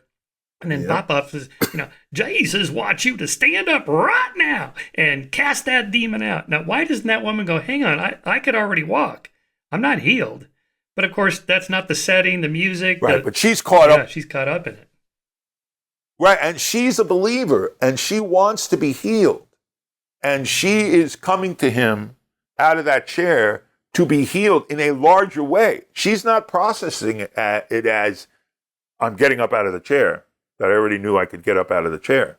She's not processing that dual reality of the audience looking at it and saying, oh my God, this woman's walking, she couldn't walk, she was in a wheelchair. But she's having a different experience because she is probably having an experience of being healed in a different way. That's what she's there for. And I conclude the book on a rather dramatic experience I had of this in a faith healing that I attended years ago. And at one point, after having some specific people on stage, doing some of these old stunts of lengthening a leg, and they all use the same catalog. And then after those specific demonstrations, because they want money from everybody, not just the 6 people on stage, then they say, okay, I'm now going for all of you. I want you to concentrate on what you're here for today, and I'm going to bless you all and heal you all, and you're all going to feel it. And now he does all that. And, there's this kind of rapturous experience that people are having. And we know that, the placebo effect and that rapturous experience can actually produce physical results for people. Problem is they don't last, right? Many of the people who go for this kind of thing and who get results from crystals and therapeutic touch and all of these kind of things, they get results because they have chronic problems. And those chronic problems, like chronic pain, can be alleviated in the moment, just like they can be with a placebo pill, but it doesn't last. So it's not that these people are not having an experience. They are having an experience. And so he does this general blessing, and then he says, who felt it? Who felt the healing? Come and testify. Come up and speak. And a bunch of people run to the stage, and then this woman, visibly upset, and one of the greatest misunderstandings about Randy, I think, as a person, is he was a deeply humanistic and empathetic person. And one of the things that Banachek and I learned from him, if you watch any of the recordings that are on YouTube of the $1 Million Challenges, we are enormously respectful and polite to the claimants. We treat them with kid gloves. We're doing a test that they're probably going to fail, but we treat them with kid gloves. And we always warned the audience ahead of time before we would bring these people out that that's how we expect them to be treated. And we don't want people catcalling or laughing or any of this kind of thing. And that came directly from Randy. That's a direct thing from Randy. Well, you can't help but be empathetic. And this woman comes to the stage and says, I've been terribly worried. She's crying. I've been terribly worried. I found a lump in my breast, and I called the doctors, and I went to the doctor, but they wanted to run these tests, and I'm afraid of taking the test, and I haven't done it, but now I know I've been healed, and I know I don't have to go and take that test. And, you want to talk about Randy's connection made for me. What's the danger of believing in a small paranormal belief that can lead to a big paranormal belief that's costly? There you go. Yeah, that's the harm, the answer to the harm question. What else does it lead to? But back to this dual reality. So I was thinking about, as you were speaking, Tony Robbins. I don't know if you've seen this Netflix documentary, I'm Not Your Guru, which should have been titled, I Am Your Guru. In a way, these people are paying whatever, $5,000 to go and so on. And you can tell they're totally into it. And, if they interview them right after, oh my God, this changed my life and so forth. And, we did an issue of Skeptic on this, a guy named Salerno, who was he worked for Rodale Press. He was in charge of their self-help books. And he told me, he wrote in the article, that the number one predictor of anybody who bought a self-help book was people who bought self-help books already. And the more you bought, the more you bought, right? So if it works, why do you need to keep buying these new books? Yeah. And in that sense, it works because you work it at the moment. It's just a temporary boost. Like, for example, corporations would bring Tony Robbins in and their sales would go up. The salesmen would get all hyped up and they'd hit the phones on Monday morning after the seminar and so on. But then it would taper down after a week or two and they were back to their base rate. So I guess the question then is, well, what do you mean by work? Does it work? Well, it worked for me for a little while, but in science, we need something more than that. That's not enough to say, it works for you, it works for me, or meditation works on 60% of the people who do it, 1 hour a day, 5 days a week for this many, minutes, and they use this particular technique. That's kind of what we're after. It's easy to find somebody that says, well, yeah, I use meditation and I feel better. Okay. But we need more than that. So what do you say to somebody like a Tony Robbins attendee who would be not so different, maybe somebody who goes to a John Edwards event and says afterwards, I feel so much better now. I've in touch with my mother. I feel the love. Don't take that away from me. It's a tough one, isn't it? It really is a tough one. I don't pretend to have an easy answer. Penn Jillette, we're talking about the John Edward type, the Talk to the Dead mediums. Penn Jillette said one of the most profound things about this years ago in the early, I think it was the first episode or one of the first episodes of the Bullshit series, when they addressed Talk to the Dead mediums. And Penn said this. He said that the great crime of the Talk to the Dead medium, who is claiming to help people and claiming to soothe them and all of that kind of thing, comfort them. The only real thing we have of those of our loved ones who die, the only real thing we have is our memories. That's how people live in us. They live in their influence upon us when they were alive that continues beyond that. And we celebrate that with our memories. The moment a Talk to the Dead medium says, I'm with your grandma, and she says, it's nice here, that person has now forever after distorted your genuine memories and mixed them with the sludge of fiction for their own enrichment. And that, to me, is a horrifying moral crime. That is the great moral crime of the Talk to the Dead medium, is to muddy and distort the one real thing, the most valuable thing that we have. Is that an answer to the person who says they had that experience and were comforted by it? Probably not. One group of skeptics some years ago who, were going to Talk to the Dead shows, and they were going up to people waiting in line, ticket holders, and handing them handouts about how cold reading works and doing magic tricks, not even magicians, amateur magicians who did a little mind reading trick to try and supposedly convince people in that setting that they might be headed into someone who's demonstrating a fraud. Well, the simplest social science on persuasion tells us quite confidently that's not going to work. And that's not really a way to do it. And in many ways, I'm very curious about your book, to see your book about conspiracy. The QAnon thing I find just horrifying. The greatest prophylactic we can do is teach critical thinking to children. Not to talk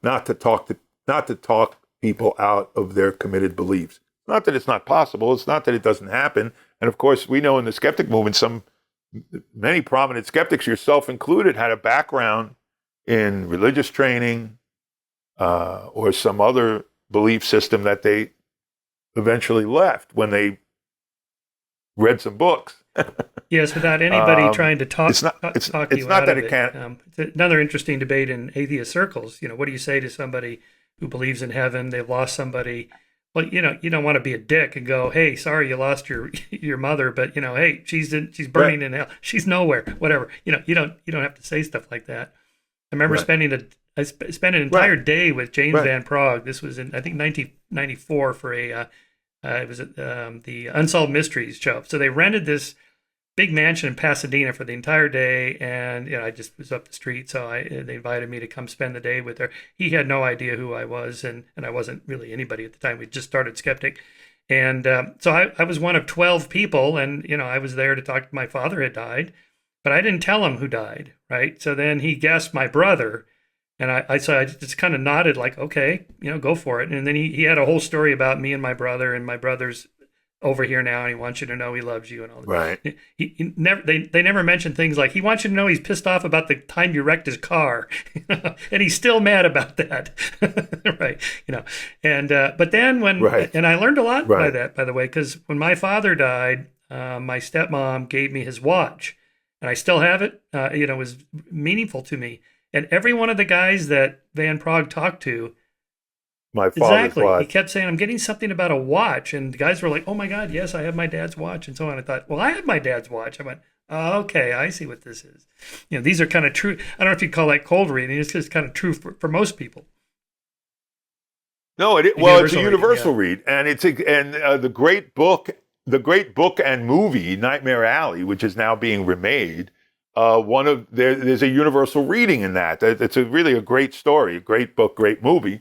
And one of the lines is about the boy having a dog, and when he has when he tells the truth to someone else who's asking about what he's doing, when he's telling the truth to a fellow carny, and he says, "Every boy has a dog," right? Right? Yeah. Or you have a scar on your knee, right? You have a scar on your knee. Full Facts Book of Cold Reading, Ian Rowland. Yeah. He has like 100 things. And yes, and you don't want to, as you say, you don't want to be a dick, certainly not in the moment. But the deeper thing is, the claim of him helping people, of these kind of mediums helping people, is completely bankrupt.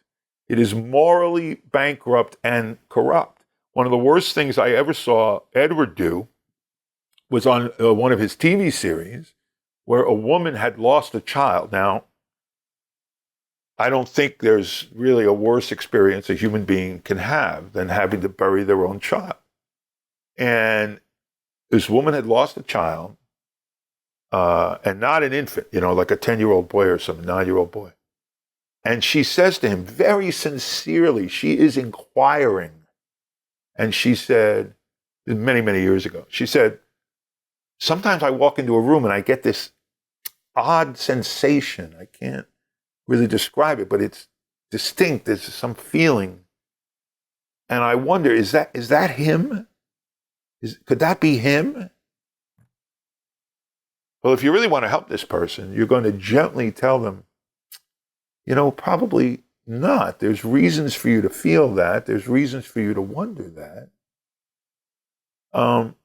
But ultimately, you want to gently help people, real grief counselors, help people come back to their lives. That's what a grief counselor is, helping to manage the experience of death and come back to the meaningfulness of life. John Edwards said, yes, you need to hold on to that feeling. That's him. It's like a bear trap. It's like closing a bear trap on her leg to trap her and freeze her in her grief and never let her out of it, never let her escape it. Profoundly cruel. Yeah, moral crime, you called it. I like that description. It is. There are other ways to do that properly. As you said, that's what grief counselors do. These people have no training in that. I remember, again, in the early 90s when we started looking into this, and I met Mark Edward, no relation to John Edwards, a magician that you and I both know. And he was one of the first ones to walk me through how the Psychic Friends Network telephone system worked. Telephone psychics, because he worked for them. Yeah. Right, because he worked as a Yeah. 1-800 phone psychic for a long time, as he talked keep about him on in his the book. line, tell him to go get a crystal and get a candle, and and then the dollars add up and all that stuff. But then he would tell me, I remember he said something like, sometimes I get things that I can't explain. It wasn't part of my routine. It wasn't a cold reading. I just got it. And I remember thinking, well, maybe you're just remembering the hits and forgetting the misses, just randomness. And he's one of these magicians that have That's what we do. kind of skirted that line that you talk about between ethical and maybe quasi-ethical or not so ethical implications to people. Yeah, well, he claims to be a skeptic, and he claims to be a skeptic, and he's done skeptic work. There's no question about that. He was on that Penn and Teller episode that I mentioned, and he's worked with a group in L.A. that does their own testing, similar to the $1 Million Challenge. That much is true. But if you read his book, which is a really good educational piece for magicians, for skeptics, it's quite disturbing because he's all over the map. There's not a clear rational stance, and there's especially not a clear moral stance. He says, he was investigating when he was working the 1-800 line. Well, that was a hell of a long investigation. He paid his rent that way for few years. Call me skeptical. If you read it even more carefully, he's always talking about how great his readings are and how amazed his clients are at the readings. But then he speaks with utter contempt. That's not too strong a word. Utter contempt for those few subjects that he mentions who were not smart enough to follow his sage and sincere advice. And they would keep coming back over and over, facing the same life problems. Well, a professional therapist, you said they don't have training. One of the things a professional empathist has is empathy. And a professional therapist has empathy and the professional training to offer sustained support and treatment for a person like that, who keeps coming back around the same emotional patterns in their lives that they're trying to break, etc. There's none of that in Mark Edwards' book. There's just contempt for the ones too stupid to follow and that would apply advice. To Tony Robbins too. You go there for one day, you're not getting therapy, and so there's no lasting effect. And of course, there's no. That's exactly right. And Robbins, I think it's fair to. Robbins is a con man. Robbins, is not only a predator, but famously, among other things, specific deception, of course, is his use for many years of the firewalk. And he talks about the firewalking as, an exercise in mind over matter and in self-esteem. And of course, you and I both know it's an exercise in physics.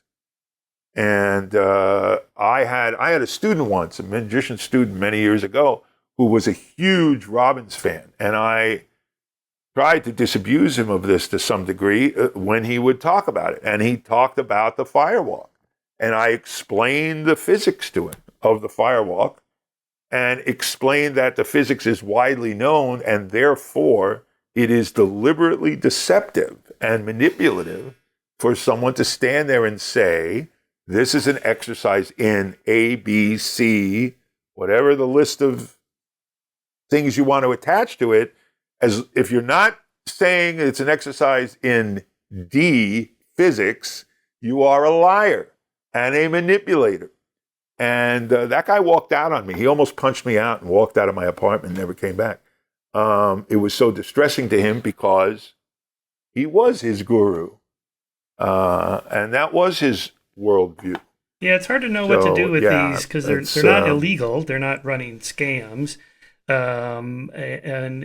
Like the Psychic Friends Network or whatever, you're free to call and spend your money if you want. And if you're a dupe, too bad for you. But there's nothing illegal because we can't. So the problem with what that brings us to is what Bob Nygaard often runs up against, because police and prosecutors and judges, they look at people who are victimized by storefront psychics and they say, it's a victimless crime. It's not a crime people willfully gave their money. And that's not true at all. We're talking about professional con artists who are using techniques that have been honed over centuries, perhaps, that are designed to manipulate people. And the problem is educating the law enforcement people as to what's really going on and how professional con artists work and why someone can give up a life savings. It happens all the time. Why someone can give up a life savings, and they're not a fool, they're a victim. I have a talk, one of my TAM talks that's on YouTube is called Credit the Con Man. And one of the things I constantly argue with skeptics about is the tendency to blame the victim. Oh, if you gave up all your money to a psychic, then that's your problem. You're too stupid. This is a complete misunderstanding of the very specific and honed skill set that a professional con artist uses against you, the same way a Monte operator, a 3-card Monte operator uses it. Would you put Tony Robbins in that category versus someone like maybe a Deepak Chopra or a Eckhart Tolle who gives a kind of a Western Buddhism inspirational talk with an audience? I would put Robbins in that category. I think Robbins knows exactly what he's doing. I think he's manipulating people to make a living. I think he's pretending to help people. Again, I'm sure cognitive dissonance being what it is, nobody sees a villain in the mirror. He's convinced he's helping people. People come to him all the time and tell him that. But he knows. I think he knows that whether he knows or not is always irrelevant. That's one of the things we have to be careful about. Can't really be sure what's going on in any of these people's heads. And in the end, it does not matter. It does not matter what their intention is or what their self-insight or lack of it is. It only matters what their actions, the result of their actions. And they're preying on people. People are spending tremendous amount of money with dubious results. So I would put Robbins in that category. It has nothing to do with what he thinks he's doing. Now, in the case of Chopra, now again, this is all speculation, but for example, Andrew Weil versus Chopra, now this is purely my personal speculation. In the end, it doesn't matter. Their actions are what matter and the result of their actions. I think Andy Weil is a deliberate con man who knows exactly what he's doing. And I think Deepak is just a self-deceived idiot who pretty much is sincere and believes in things. They're both dangerous. They're both worthless. That's my guess. It's a guess. I don't know Andrew Weil at all. I've never met him. I know Deepak pretty well. He definitely believes what he says. He's not, and he's got plenty of money. He doesn't need to con people for money or anything like that. Remember Leonard Mlodinow and I went to an event with Deepak Chopra and Eckhart Tolle. Eckhart Tolle is the Power of Now guy. And this is the Shrine Auditorium. It's like 3,000 seats. Everybody paid a couple $100 a ticket. Quite the deal. And there were a lot of Hollywood people there and well dressed, driving nice cars and so on. So, and I remember us thinking, what are they getting out of this? Because Eckhart and Deepak were just kind of talking sort of a Western Buddhism kind of thing. Nothing like Tony Robbins, not promising if you do these 12 steps you're going to be richer. Nothing like that. Just kind of, be yourself and live in the now and, this kind of stuff. Okay. It seems to me that may be slightly different, although I can't imagine it helping people in some demonstrable way in the long run with a repeat, like meditation works or it doesn't, something like that. It's just so nebulous. It's hard to pinpoint what exactly, like that operational definition problem in science, what exactly are you claiming to do? And, it's really hard to pin down when you're talking in kind of, Buddhism. Just give up material, your attachment to material things. Sam Harris talks about this in a totally secular atheist way. That's right. And he's not trying to sell anything or make money. He's just he believes this. And, I've tried meditation. It's just not my thing. It does nothing for me. But, but I recognize other people get out of it. But seems to me that's different than maybe Tony Robbins or the John Edwards. Yes, I agree with that. It's frustrating. How many, you said Deepak has plenty of money. Well, he has plenty of money by selling bullshit books to people with nebulous results, to use your word. So that's tiresome, if nothing else. it's this Buddhism thing, and many of the equivalents. It falls under that category of epistemological hedonism. If it feels good, believe it. This is that term that we hear so often. We see all these studies about people becoming less religious, and it's very encouraging to we rationalists and atheists, but you have to read the fine print, because I wish on those surveys they had a question: do you consider yourself spiritual? Because we know that in conversation we constantly hear this, I'm not religious, I don't believe in that organized religion, but I'm spiritual. And if I'm inclined to have that conversation, I'm often disinclined, but I'm inclined to pursue that conversation, I will say, what does that mean? It's a word that really has no meaning. I read Eckhart but Tolle's, Andrew, I read Eckhart Tolle's book, and it sounds good in the moment until you think about it a little bit. Like there is no past, we just have memories, and the future hasn't happened yet. There's just the now, which is like 3 seconds, right? Just live in the now. And I'm thinking, just let go of all this other stuff and the thought flooding of things that bother me and so on. Then I remember thinking, well, but my mortgage is due next week, so I really need to start planning like what I'm going to do next, and then you're back in the world. And also, what does it say? How do you draw a moral guide from that? How do you draw a moral stance if you're only living in the moment? Because the essence of a moral construct is not just what happens in the moment, but what the implications of actions have in the future, right? That's a lot of what morality gives you. And I as I say this, I saw some years ago, Uri Geller is always repackaging himself, and he'll say whatever convenient, whatever gets him in front. The most dangerous place on earth is to stand between Uri Geller and a TV camera. So, and he has repackaged himself as a motivational speaker. Now, I don't think he's had a lot of success, but he managed to book himself at some magic conventions because there were people in magic, especially mentalists, who look upon Geller, using an old joke of Penn Jillette's that he used to use in the show years ago, who look upon Geller as a peer with work. And so there's, just the celebrity factor. But the interesting thing, and he got a standing ovation, so you can fool all of the people some of the time. I was not standing. But Geller, without exaggeration, he spoke for about an hour and a half. It was essentially a kind of a press kit, all of his famous successes. But the clear implication, well, first of all, he explicitly said a number of times, do whatever you can do, say whatever you can say to be successful, to be famous, to be rich. That's pretty much it. Do whatever is necessary to be successful. He said this a number of times in various different ways. He never once in an hour and a half suggested, implied, mentioned that actions have consequences, or that there is any reason to ever consider that there might be moral implications of the things you say and do to become rich and famous. Never cautioned it. There were people in that room that had their kids with them, standing up, standing ovation. And I'm watching that thinking, is that how you're raising your kids? Is that the value system you want to raise your kids with? It's not the value system I raised my kids with.